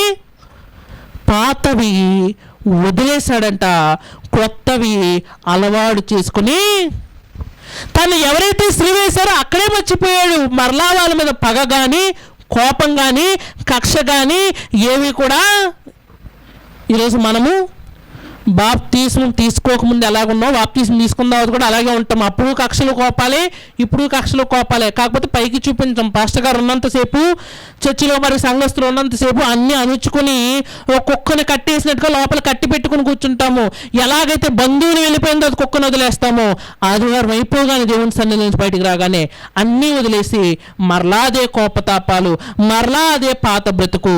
ఇలా బ్రతుకుతావని యేసుని కోసం చనిపోయి తిరిగి నిజానికి అలా బ్రతికేవాడు అయితే నువ్వు చనిపోయి తిరిగి లేవాల్సిన అవసరమే. పిల్లవాడు మురికి చేసుకున్నప్పుడు తల్లి కొత్త బట్టలు వేసి చక్కగా కూర్చోబెడుతుంది. కారణం ఏంటి? మరలా మురికిలోనికి వెళ్ళకూడదని. అప్పటికి వెళ్ళాడు అనుకోండి, ఈసారి తల్లి కోపానికి అవధులు ఉండవు. కారణం ఏంటంటే నేను చక్కగా శుభ్రం చేసింది మరలా కొత్త బట్టలు వేసుకుని మురికిలోనికి వెళ్తావని కాదు. మరి దేనికి? నువ్వు చక్కగా ఆడుకుంటావు, చక్కగా ఉంటావు, మరలా మురికిలోనికి వెళ్లకుండా దూరంగా మంచిగా ఉంటావని చెప్పి తల్లి ఎలాగైతే ఆశిస్తుందో, యేసు బాప్తిసం తీసుకోమంది కూడా బాప్తిసం తీసుకుని యేసు పాతవన్నీ క్షమించేశాడు కాబట్టి కొత్త ఖాతా ఓపెన్ చేద్దామని కాదండి. పాతది వదిలేసావంటే వదిలేసినట్టే. యేసు సమాధిలో వస్త్రాలను వదిలేశాడంట. మరలా ఇలా వస్త్రాలు ఏమైనా తెచ్చుకున్నాడండి? లేదు. ఆ వస్త్రాలతో ఆయనకి పని లేదు. కారణం ఏంటంటే పాతవి గతించిపోతాయి, ఎప్పటికైనా వెళ్ళిపోతాయి. కొత్తవి నూతనమైనవి ఎప్పటికీ నీతో. మీకు అర్థమయ్యే బైబిల్ భాషలో ఒక చిన్న మాటలు మీ అందరికీ చూపిస్తాను. చూడండి, కొరింథీయులకు రాసిన 2వ పత్రిక 5వ అధ్యాయము 17వ వచనాన్ని ఈ మాటను ఎలాగే పట్టుకొని మనం వెళ్ళి చూడైతే కొరింథీయులకు రాసిన 2వ పత్రిక 5వ అధ్యాయము 17వ వచనాన్ని చదవగలిగితే ఏమంటున్నాడో చూద్దామండి. కొరింథీయులకు రాసిన 2వ పత్రిక 5వ అధ్యాయం 17వ వచనం అండి. కాగా ఎవడైనను క్రీస్తునందున్న ఎడల వాడు నూతన సృష్టి, పాతవి గతించెను, ఇదిగో క్రొత్తవాయను, సమస్తమును దేవుని వలనైనవి. ఆయన మనను క్రీస్తు ద్వారా తనతో సమాధానపరుచుకుని ఆ సమాధానపరచు పరిచర్యను మాకు అనుగ్రహించెను. పాతవి వెళ్ళిపోయాయంటే దాని అర్థం ఏంటంటే కొత్తవి రావాలి. కొత్తవి వచ్చిన తర్వాత మళ్ళీ పాతవి సంవత్సరాలు గతించుతున్న కొద్ది పిల్లల బట్టలు చిన్నవైపోతున్నప్పుడు పాత ఎవరికైనా ఇచ్చేస్తూ ఉంటాం. ఎవరికి ఇచ్చేయకుండా ఉంచుకోండి అంటే వాటి వల్ల వేసుకుని కూడా ఉపయోగం ఉండదు. కారణం ఏంటంటే అవి సరిపోవండి. అదేవిధంగా సంవత్సరాలు వెళ్ళిపోతున్నప్పుడు బాప్తీసం తీసుకున్న ఈ జీవితంలో ఎన్ని సంవత్సరాలు లోకంలో బ్రతికావో క్రీస్తు లేకుండా అవి అసలు లేనట్టుగానే ఉండాలి, మాఫీ అయిపోవాలి. కొత్త జీవితం ఎలా ఉండాలో తెలుసా? దానికి దీనికి సంబంధము ఎప్పుడు చెబుతూ ఉంటాను. బాగా తాగి లివర్ చెడుగొట్టుకున్న వాడిని డాక్టర్ దగ్గరికి వెళ్తే ఎంతో కష్టపడి ఆపరేషన్ చేసి అది చేసి ఇది చేసి పైన కింద చేసి ఏదో ఒకటి చేసి మొత్తానికి కాపాడాడు అనుకోండి. కాపాడిన తర్వాత మళ్ళా వెళ్ళి త్రాగు, మళ్ళా వెళ్ళి తిరిగి అంటాడా? ఏమంటాడు తెలుసు? చాలా గట్టిగా చెబుతాడు. ఏమని? ఎప్పటికైతే కాపాడాను కానీ మరలా ఇలాంటి పరిస్థితి వస్తే నిన్ను కాపాడము నా వల్ల కానీ. ఎందుకు చెబుతున్నాడు? బ్రతకడానికి దేవుడు ఇచ్చిన రెండో ఛాన్స్, డాక్టర్ ఇచ్చిన రెండో ఛాన్స్. అది రెండో ఛాన్స్ కూడా పోగొట్టుకున్నావంటే ముచ్చటగా మూడోసారి ఉండదు. అంతేనా కదా అండి? ఒకసారి పుడతాము, ఒకసారి మరణిస్తాము. ఈ జననం మరణం మధ్య బాప్తీసం తీసుకుని బ్రతకడము రెండవ ఛాన్స్ అయితే మరలా నేను మారతానడానికి ముచ్చటగా మూడో ఛాన్స్ ఉండదు. ముచ్చటగా మూడో ఛాన్స్ ఉంటే ప్రారంభంలో చెప్పుకున్నట్టు లూకాసు వార్త 16వ అధ్యాయం ధనవంతుడు ఏం చేసేవాడు? ఎంతో డబ్బిచ్చా ముచ్చటగా మూడోసారి కొనుక్కునేవాడు. కానీ అతనికి కూడా అబ్రహాం అంటున్నాడంట, నువ్వు తిరిగి వెళ్ళడానికి ఛాన్స్ లేదు, నువ్వు బ్రతకడానికి అవకాశము. ఈరోజు నువ్వు బ్రతుకుతున్న ఈ బ్రతుకు బాప్తీసం తీసుకున్న తర్వాత నువ్వు జీవిస్తున్న ఈ జీవితము మనది కాదు. మరి మనకు ఎవరిచ్చారంటే యేసు అప్పుగా, యేసు తన జీవితాన్ని పంచి మనకిచ్చాడు. యేసు తన మంచితనాన్ని పంచి మనకిచ్చాడు. కాబట్టి ప్రస్తుతమందు బ్రతుకుతున్న ఈ బ్రతుకు మనది కాదు. మరి ఎవరిదంటే ప్రభుది. గతకాలం ముందు బ్రతికేదైతే ఉందో ఆ చెత్త బ్రతుకు అది మనదండి. ప్రస్తుత కాలం ముందు బ్రతుకుతున్న బ్రతుకు చనిపోయినది కాదు, బ్రతుకున్న ప్రభువుది. అందుకే నువ్వు బ్రతికినను ఏమి చేసినా అన్నీ ఎవరి కోసం చేయాలి? ప్రభువు కోసము. పౌలు అదే అంటూ ఉంటాడు, నేను బ్రతికినను, తినను, త్రాగినను, ఏది చేసినా అన్ని ఎవరి కోసం చేస్తున్నాను? దేవుని నామానికి మరి స్తుతి కలుగులాగానే చేస్తున్నాను. ఏది చేసినను దేవుని నామము గొప్పదిగా అయ్యేటట్లే నేను. కారణం ఏంటంటే పౌలుకు తెలిసేవని గుర్రం మించి పడినప్పుడే సౌలు అక్కడ చచ్చిపోయాడు. ఇప్పుడు బ్రతుకున్నది ఎవరంటే దేవుడు పుట్టించిన పౌలు. సౌలు జీవితం అక్కడితో అయిపోయింది. మళ్ళీ నేను సౌలులా మారాల్సిన పని నాకు లేదు. చచ్చిన వాడితో సమాజం ఏమైనా బిజినెస్ చేస్తుందా అండి? సమాజంలో వ్యాపారం ఎవరితో చేస్తారు? బ్రతుకున్న వాడితో చేస్తారు. చచ్చిపోయిన తర్వాత వ్యాపారాలన్నీ ఆపేస్తారు. ఈరోజు నీ జీవితంలో మరలానే పాత జీవితంతో పొత్తు పెట్టుకుని వ్యాపారం చేస్తున్నావంటే నీకు అర్థం కాని విషయం ఏంటంటే నువ్వు నిజానికి పాత జీవితం విషయంలో ఏవై ఉన్నావంటే చచ్చిన వాడుగా. అయినా ఇంకా చచ్చినవాడు బతుకు నీలో చావలేదంటే బైబిల్ చెబుతుంది నువ్వు ఎలాంటి వాడువో తెలుసా? కుక్క తన వాంతికి తిరుగుతుంది కదా, అదైనా ఒక్కొక్కసారి తన వాంతిని అసహించుకుంటుందేమో, కానీ దానికన్నా దరిద్రమైన బ్రతికి ఎవరిదంటే నేటి కాలంలో విశ్వాసం అని చెప్పుకుంటున్న సోకాల్డ్ మనుషులు ఎంతోమంది అలాగా పేరు మార్చేసుకుంటారు. కొన్ని రోజులు బాగానే బ్రతుకుతారు, మళ్ళీ ఏమనుకుంటారు? సార్ లోకం చూసి వద్దాం అనుకుంటారేమో, అటు నుంచి అటైపోతారు. కానీ దేవుళ్ళలోకి రావడం అంటే ఏది కూడా నేను ప్రభు మార్చుకున్నది, ప్రభు తనలోనికి తీసుకొచ్చుకున్నది. ఈరోజు మనం జీవిస్తున్న ఈ జీవితము ఇలా బ్రతకాలని దేవుడు కోరుకొని, ఈరోజు మనం జీవిస్తున్న ఈ జీవితం ఏదైతే ఉందో ఇది ప్రభువు మనకి ఇచ్చినది. అది గతకాలం ముందు కార్యములు మనవి, గతకాలం ముందు జీవితం మనది. ప్రస్తుత కాలం ముందు రక్షించబడిన బ్రతుకు నీ రక్షకుడైన ప్రభువు నీకు రెండవ అవకాశముగా తన కొరకు బ్రతకమని నీకు. ఎలాగైతే అప్పు కట్టడానికి ఒక వ్యక్తి మనకి రెండవ అవకాశం ఇచ్చినట్లు, ఒక డాక్టర్ మనకు బ్రతకడానికి రెండవ అవకాశం ఇచ్చినట్లు, యేసు కూడా మనకి ఏమిచ్చాడు అంటే బ్రతకడానికి రెండవ జీవితాన్ని, కొత్త పేరు. ఒకప్పుడు లోకంలో పాపమే, కానీ కొత్తగా క్రైస్తవుడిగా. ఒకప్పుడు లోకంలో నువ్వు ఎవరికి పనికిరాని వాడమే, కానీ దేవుళ్ళ దగ్గరికి వచ్చినది విలువైన పాత్రగా మార్చాడు.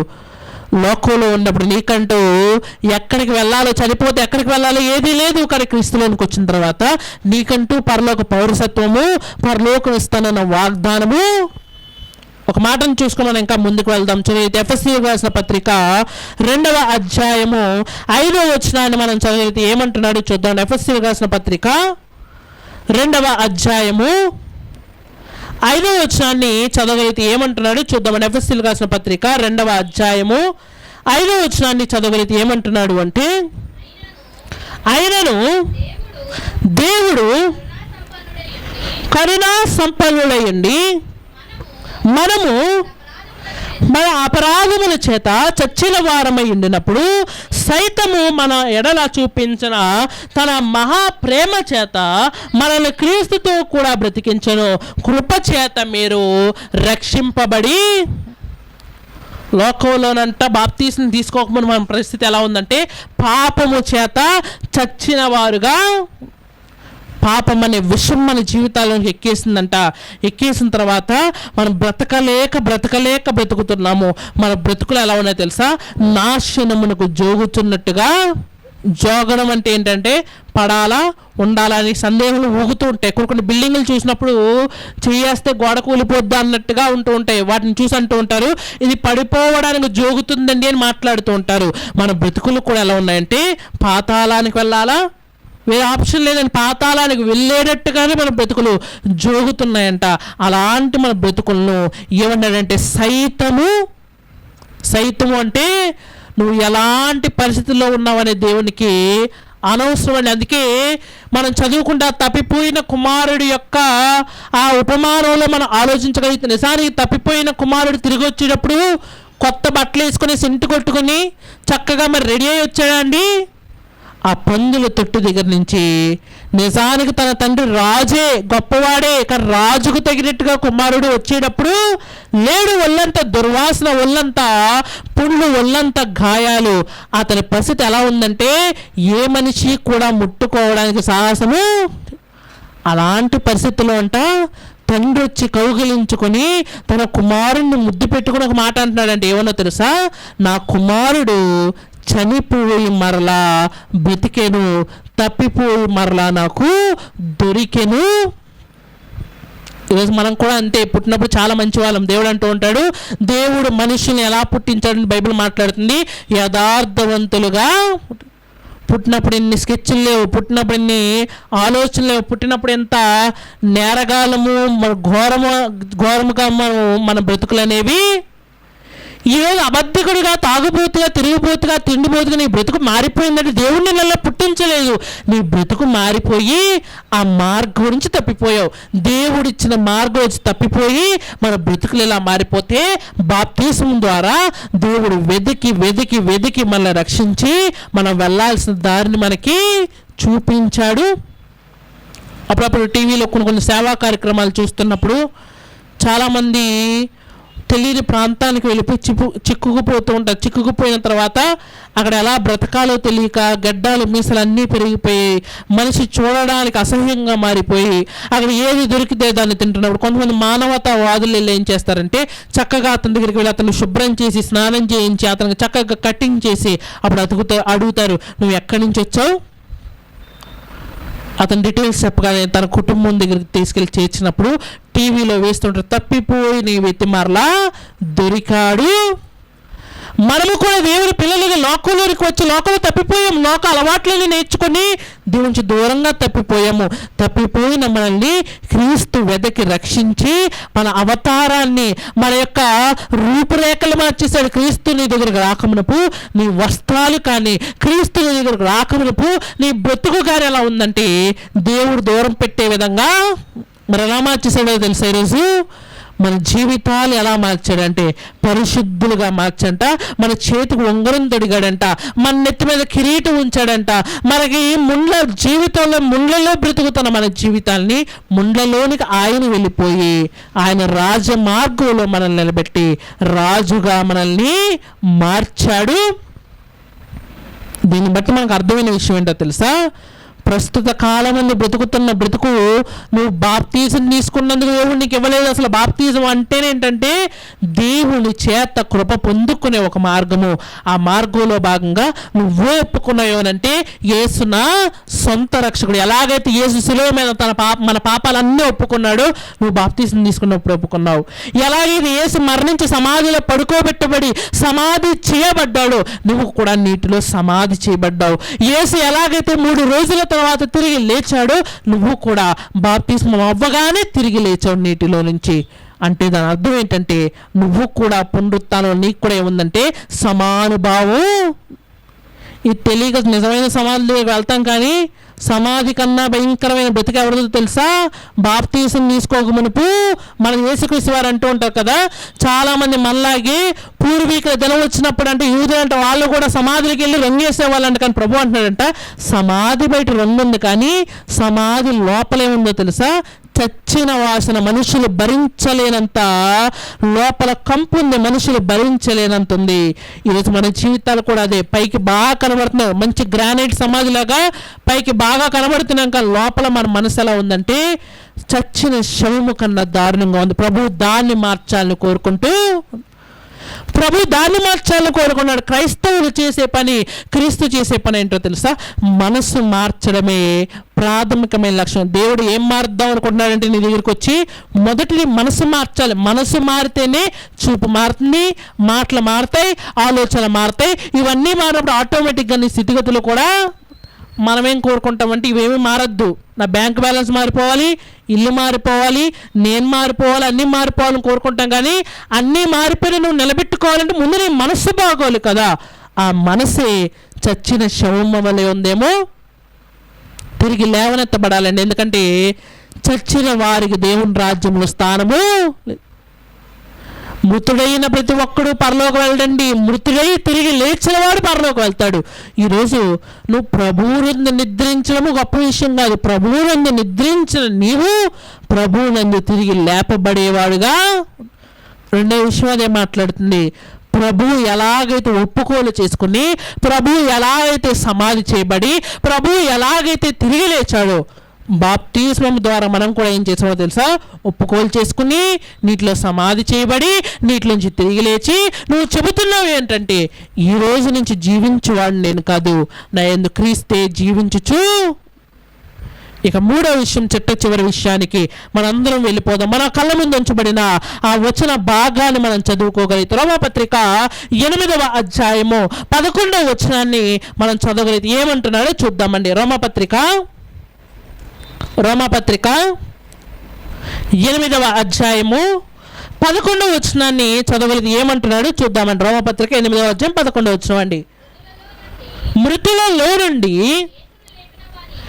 యేసును లేపిన వాడి ఆత్మ మీలో నివసించిన ఎడల, మృతులలో నుండి క్రీస్తు యేసును లేపినవాడు చావునకు లోనైన మీ శరీరములను కూడా మీలో నివసించు తన ఆత్మ ద్వారా జీవింప. జాగ్రత్తగా ఆలకించండి. నేను చెప్పిన 3 విషయాలు 3 కాల జ్ఞానాలను సూచిస్తుంటాయి. మానవుడు కాలాన్ని ఎలా గుర్తిస్తాడంటే నిన్నటి దినాన్ని గతము అని మాట్లాడుతూ ఉంటాడు, ప్రస్తుత కాలాన్ని ప్రస్తుతం అని మాట్లాడుతూ ఉంటాడు, రేపటి కాలాన్ని భవిష్యత్తు అని మాట్లాడుతూ. మొదటి విషయం ఏంటో తెలుసా? యేసు తన మరణించి తిరిగి లేవడం ద్వారా నిన్ను పరిశుద్ధుడని తీర్పిదిచ్చాడు. అది నీ గతం అండి. మరి ప్రస్తుతం ఏంటి అంటే యేసు నీ జీవితంలో నీతో పాటు జీవించాలనుకుంటున్నాడు. కాబట్టి బ్రతుకు ప్రస్తుత కాలమందు మన బ్రతుకు మనది. గతంలో ఆయన మన పరిశుద్ధులుగా మార్చాడు, ప్రస్తుతం మనకి బ్రతుకునిచ్చాడు. భవిష్యత్తు ఏంటో తెలుసా? భవిష్యత్తులో ఆయన భూమి మీదకి రాబోతున్నప్పుడు మన తిరిగి లేపి తన రాజ్యానికి తీసుకువెళ్ళే బాధ్యత కూడా ఆయన మీదే. ఆయన ఎలాగైతే మేఘారుడై వెళ్ళిపోయాడు, ఆయన ఎలాగైతే తన శిష్యులు చూస్తుండగానే ఆకాశముకు లేవనెత్తబడి వెళ్ళిపోయాడు, ఈరోజు మనము కూడా ప్రభు రాకమునిపై మనం మరణిస్తే నువ్వు ఎక్కడున్నా సరే, నీ ఆత్మ ఎక్కడున్నా సరే నిన్ను పిలిచి తన మేఘము మీద కూర్చుండబెట్టి తన రాజ్యంలో నీకంటూ ఉంచబడిన స్థలమునకు తీసుకువెళ్ళే బాధ్యత ఎవరి చేతిలో ఉందంటే దేవుని చేతుల్లో అందుకే మనం చదువుకునే మాటలు, ప్రభువుని ఎవరైతే లేపారో అంచె దినముల్లో నీ కాలం అయిపోయిన తర్వాత ఆ వ్యక్తి నిన్ను కూడా, నీ ఆత్మ ముఖ్యమండి, ఆత్మను కాపాడుకో. శరీరం భూమి మీద మిగిలిపోతుంది, శరీరం మట్టయిపోతుంది. ఈ శరీరంతో దేవుని రాజ్యానికి పనే. భూమి మీద బ్రతకడానికి శరీరం భూమిని విడిచిపెట్టి వెళ్ళిపోయిన తర్వాత నీకు శరీరం ఎందుకు? ఈరోజు నీ ఆత్మ పునరుద్ధరింపబడాలి, ఆత్మ తిరిగి లేవాలి, ఆత్మ దేవుని రాజ్యానికి వెళ్ళాలి. ఎంత కష్టపడుతున్నాం దానికోసం? శరీరానికైతే ఎంతో కష్టపడి శరీరం అందంగా ఉండాలని బ్రతుకున్నప్పుడు శరీరాన్ని బాగా చూసుకుంటున్నాము, చనిపోయిన తర్వాత శరీరం బాగుండాలని మంచి మంచి రాళ్లతో సమాధి కట్టించుకున్న వారు కూడా చాలామంది ఉన్నారండి. కానీ మరి ఆత్మ పరిస్థితి ఏమిటి? బైబిల్ అంటుంది శరీరము కేవలము నిష్ప్రయోజనం, ఆత్మయే జీవింపచేయనది. మరి అలాంటి ఆత్మ చనిపోతే తిరిగి లేచేదిగా ఉందా? ప్రారంభంలో మనం మాట్లాడుకున్నాం, మామిడి టెంకను మనం భూమిలో పాతినప్పుడు కొన్ని రోజులకి పైన టెంకను పైన షెల్ను బద్దలు కొట్టుకుని లోపల నుంచి ఒకటి వస్తుంది కదా, అదేంటో తెలుసా? నీ కంటికి కనిపించని జీవము. ఆ జీవం ఎందులో ఉందంటే చిన్న విత్తనంలో. మామిడి టెంక ఎలాగో మన శరీరం అలాగండి. జీవం ఎక్కడుందో తెలుసా? ఈ టెంకలో లేదు, లోపల దేవుడు పెట్టిన విత్తనంలో. అందుకు బైబిల్ అంటూ ఉంటాడు, నరుని ఆత్మ యెహోవా పెట్టిన దీపము. ఇంటిలో ఒక దీపం ఉంటే వెలుగు ఎలాగైతే వస్తుందో, ఈరోజు నీ జీవితాన్ని వెలిగించిన వాడు దేవుడిని ఆత్మను పెట్టాడు. అలాంటి ఆత్మ ఆరిపోయేది కాదండి, తిరిగి ఎప్పటికప్పుడు వెలుగుతూనే. చనిపోతే దేహం మాడిపోతుంది, దేహం వెళ్ళిపోతుంది, దేహం కుళ్ళిపోతుందేమో, కానీ ఆత్మకేమీ అవ్వదు. అలాంటి ఆత్మ పరలోక రాజ్యానికి వెళ్ళడమే అసలైన పునరుత్థానము. అంతేనా కదా? పునరుత్థానం అంటే బ్రతకడం. బ్రతికి ఏం చేస్తావు? శరీరం తిరిగి బ్రతికిన శరీరం ఏం చేస్తుంది? ఎందుకంటే ఈ భూమి శాశ్వత కాలం ఉండేదైతే ప్రభు అంటున్నాడు, నేను మరలా వచ్చినప్పుడు భూమిని ఏం చేస్తానో తెలుసా? ఒక్క క్షణములో భూమి ఏమైపోతుందంటే ఆవిరైపోతుంది. అప్పుడు శరీరం ఉన్న శరీరం బ్రతకడానికి అవకాశము. పునరుత్థానం శరీరానికి కాదండి, మరి దేనికో తెలుసా? ఆత్మకి. ఎందుకంటే భూమి నాశనం అయిపోవచ్చేమో కానీ పరలోకం కాదు కదా. నీ ఆత్మ ఉండేది పరలోకంలో, అక్కడ పునరుత్థానం ఇవ్వబడేది ఆత్మకి. నీ శరీరంతో పని. అందుకే ప్రారంభంలో చదువుకున్నాం, ఒకడు పౌలు దగ్గరకు చదువుతున్నాడంట, అయ్యా నా ఒక సహోదరుడు కాలిపోయాడు, అతనికి శరీరమే లేదు. మరొక సహోదరుడేమో కుళ్ళిపోయాడు, అతనికి కూడా శరీరం లేదు. మరొక సహోదరుడేమో పడవ ప్రయాణంలో మరణించాడు, అతని బాడీ కూడా దొరకలేదు. మరి వీరు ఎలా తిరిగి లేస్తారన్నప్పుడు పౌలు అంటున్నాడంట, ఓ అవివేకి, పునరుత్థానము శరీరానికి కాదు, నువ్వు విత్తున్నది విత్తనమైనను పుట్టబోవు ఆ శరీరం, పుట్టబోవు ఆ మొక్క ఎలా ఉంటుందో కూడా నీ ఊహకు ఇంత పెద్ద మొక్క చిన్న విత్తనంలో ఉందా అంటే ఉంది. జీవము చిన్న దానిలో ఉన్నా సరే బ్రతికించగలదు, వృద్ధి చేయగలదు, అభివృద్ధిలోనికి తీసుకురాగలదు. ఈరోజు మన చిన్న 6 అడుగుల దేహంలో ఎంత పెద్ద ఆత్మ ఉందో తెలుసా? ఆత్మ సైజులు ఏంటంటే ఒక దేవదూత ఆత్మ ఎంత ఉందంటే బైబిల్ మాట్లాడుతుంది, దాని ఖడ్గం అంటే గొప్ప పట్టణం అంతా. అలాంటిది దేవుళ్ళలోంచి వచ్చిన మన ఆత్మ ఎంత గొప్పదో తెలుసా? ఆత్మ రూపం ఏంటో తెలుసా? ఆకాశ మహాకాశాల పట్టజాలంత పెద్ద ఆత్మను దేవుడు తీసుకొచ్చి శరీరంలో బంధించాడు. అలాంటిది చనిపోతే తిరిగి లేచేది శరీరం కాదండి, లోపలున్న ఆత్మ. ఆ ఆత్మను ప్రభువు లేపడానికి ఒక రోజు రాబోతున్నాడు. ఆ రోజు తిరిగి లేపబడ్డానికి నీ జీవితము యోగ్యమైనదిగా ఉందా? యోగ్యమైనది అని ఎందుకు చెబుతున్నానంటే, పరలోకంలో అన్లిమిటెడ్ సీట్స్ లేవండి. లిమిటెడ్ సీట్స్ అంటే కొద్ది మంది కోసమే దేవుడు కేటాయించి, ఆ కొద్ది మందిలో నువ్వున్నావా?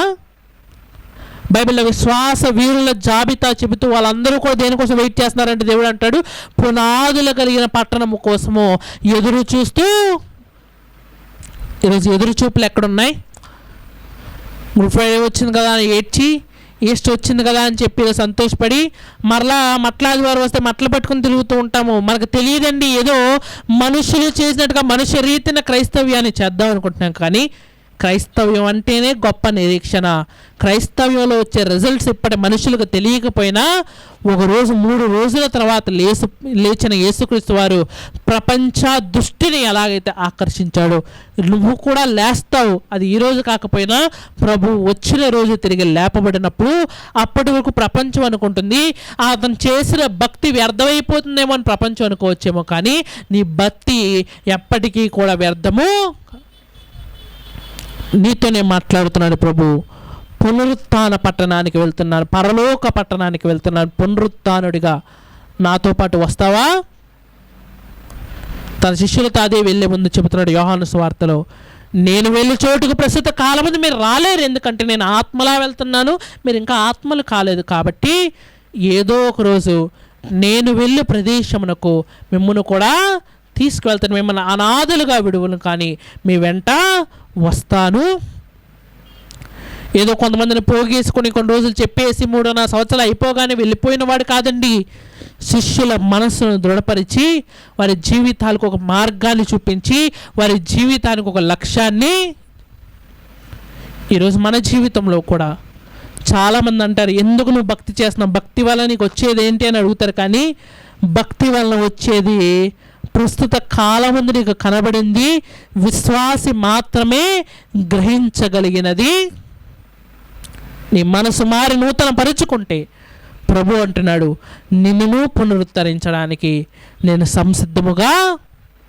మరలా మొదటి విషయాన్ని మనం ఆలోచిద్దాం. మొదటి విషయం మనకు తెలియచేస్తుంది, పునరుద్ధరింపబడిన యేసు చెబుతున్నాడు, నీ పాపాలు కొట్టివేయబడ్డాయనడానికి నేనే సజీవ సాక్ష్యముగా. రెండవ విషయం, నేను పునరుత్థానము చెందినట్టు మీరు కూడా బాప్తీసము చేత పునరుత్థానము చెందగానే మీరు బ్రతికి ఎవరి కోసమో తెలుసా? ప్రభువు కోసమే బ్రతకాలి. మూడో విషయం ఏంటో తెలుసా? అంత్యకాలముందు ఆయన మళ్ళీ పునరుద్ధరింపడానికి రాబోతున్నాడు. మన ఆత్మను తనతో పాటు తను ఉండే లోకానికి తీసుకువెళ్ళడానికి రాబోతున్నాడు. ఆయన వచ్చేలాగా నువ్వు బ్రతుకుంటే భక్తిగా ఉండాలి. ఒకవేళ ఆయన రావడం లేదైతే భక్తిగానే మన బ్రతుకును ముగించువారుగా ఉండాలి. అంతేగాని సమాధికి రంగేయడం వల్ల, సమాధి దగ్గర చనిపోయిన వారి కోసము ఏడవడం వల్ల పైసా ఉపయోగం కూడా లేదు. మన భక్తి జీవితానికి అంతకన్నా మృతులైన వారి కోసం బైబిల్లో మాట ఉంటుంది. మృతులైన వారి కోసం అంట మృతులు ఏడుస్తారు. మరి మనం ఎవరి కోసం ఏడాలంటే సజీవులుగా ఉన్న వారి కోసము. నువ్వు చనిపోతే పరలోకి వెళ్ళిపోతావు కరెక్టే, మరి నీ కుటుంబంలో ఉన్నవారు, నీ యొక్క భార్య, నీ పిల్లలు, నీ యొక్క అన్నదమ్ములు, నీ కొడుకులు, నీ కూతురు, మరి వీళ్ళందరూ ఏమైపోతారు? రేపు పొద్దున వాళ్ళ నరకంకి వెళ్ళిపోయినా దేవుడు ఉంది. వాళ్ళు చెప్పే మాట ఇదే. మా ఇంట్లో ఉండేదండి ఒక ఆవిడ, ముసుగేసుకుని చేతిలో బైబిల్ పట్టుకుని ఆవిడ మాత్రమే చర్చికి వెళ్ళిపోయేది, కానీ ఏ రోజు మారమని మాకు ఏ రోజు చెప్పలేదు. ఆ పాపం కూడా ఎవరి మీదకి వస్తుందంటే మన మీదకే. నువ్వు ఒక్కడే పునరుద్ధరించబడిపోతే దేవుని రాజ్యంలో అనేక మంది నీ ముందు ఏం చేస్తారంటే వాదిస్తూ, చెప్పలేదండి, ఏ రోజు చెప్పలేదని చర్చలో ఎంత భక్తిగా బ్రతికింది, కానీ ఇంటికి వచ్చిన తర్వాత ఏ రోజు భక్తిగా బ్రతకమని మాకు చెప్పలేదండి అని చెబితే దేవుడిని నరకాన్ని పంపించే అవకాశం కూడా.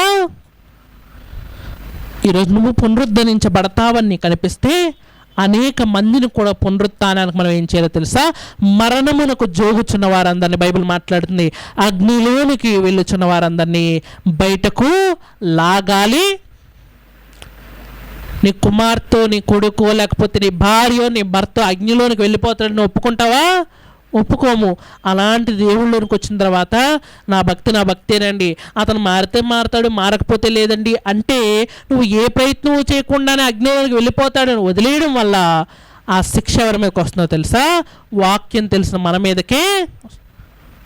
ప్రభువు లోకంలోనికి వచ్చాడు, బ్రతికాడు, మరణించాడు, తిరిగి లేచి తన పని తాను చూసుకుని వెళ్ళిపోలేదు, కానీ తన వలె అనేక మంది పాపం విషయంలో మరణించి దేవుని విషయంలో పునరుత్థానం చెందాలని ఆయన కోరుకొని ప్రపంచానికి చూపించి వెళ్ళిపోయాడు. మరలా అడుగుతున్నాను, పరిశుద్ధులుండే పునరుత్థానుల పట్టణమునకు పోదుము రండి అని ప్రభువు పిలుస్తున్నాడు. ఆయనతో పాటు వెళ్ళడానికి సిద్ధంగా ఉన్నారా? ఆలోచించండి, చక్కటి నిర్ణయాన్ని తీసుకోండి. చివరిగా చిన్న ప్రార్థన చేసుకొని ఈ చిన్ని సందర్భాన్ని మనం ముగించుకుందాం. అందరు కళ్ళు మూసినట్లయితే చిన్న ప్రార్థన చేసుకుందామండి. పరలోకమందున మా కన్న తండ్రి, ఇంచకటి సమయాన్ని సందర్భాన్ని మాకు దయచేసిన కొందాలి తండ్రి. మీరు ఇచ్చిన ఈ అమూల్యమైన సమయంలో గత కాలమందు నువ్వు మరణించిన వెమ్మటే మా పాపాలు తీసివేసావని నాకు సాక్షిగా నువ్వు తిరిగి లేచావని, ప్రస్తుత కాలమందు మేము బ్రతుకుతున్నాం. మా బ్రతుకు నీవు పునరుద్ధరించబడిన నీవు మాకు ఇచ్చిన బహుమతిని, ఏదో ఒకరోజు నీ వల్లే మేము సమాధుల్లోంచి బయటకు వచ్చి నీ రాజ్యమునకు వెళ్తామని తెలుసుకున్నాం తండ్రి. ఆ పునరుత్థానంలో ఉండే పట్టణంలోకి చేరుకునేంత వరకు బలాన్ని, ధైర్యాన్ని ఇవ్వండి తండ్రి. మాతో పాటు ఉన్న అనేక మంది మా కుటుంబ సభ్యులే కానీ, మా వీధిలో వాళ్ళే కానీ చాలామంది ఇంకా ప్రభువునందు మారని వారిగా, నాశనమునకు జోగుచున్న వారిగా ఉన్నారేమో తండ్రి. కాపాడండి తండ్రి. సూర్యుని కింద వ్యర్థమైన ఈ సమాజంలో మనుషులు చేస్తున్నామని, వ్యర్థమైనవని నీ నామము కన్నా గొప్పది ఇది లేదని వాళ్ళు తెలుసుకొని బ్రతుకులు మార్చుకొనగలటకు సహాయం అనుగ్రహించండి. ఎప్పటికైనా మూఢాచారాలు, ఎప్పటికైనా మన సమాధుల దగ్గరకు వెళ్ళడం లాంటి బైబిల్లో చెప్పని విషయాలు విడిచిపెట్టి బ్రతుకున్న వాళ్ళ మధ్యకి వెళ్ళి స్వార్థ చేయగలటకు సహాయం అనుగ్రహిస్తాను కోరుకు. ఈ వారంలో జరగబోయే అన్ని విషయాలు మాకు తోడు నీడగొండి, బలముతో మా అందరి ముందుకు నడిపిస్తారు. ఈ చిన్న ప్రార్థన యేసుక్రీస్తు నామమున అడిగి వేడుకుంటున్నాం తండ్రి, ఆమేన్. సద్గాని మీ అందరికీ ప్రభు పేట నా వందనాలండి.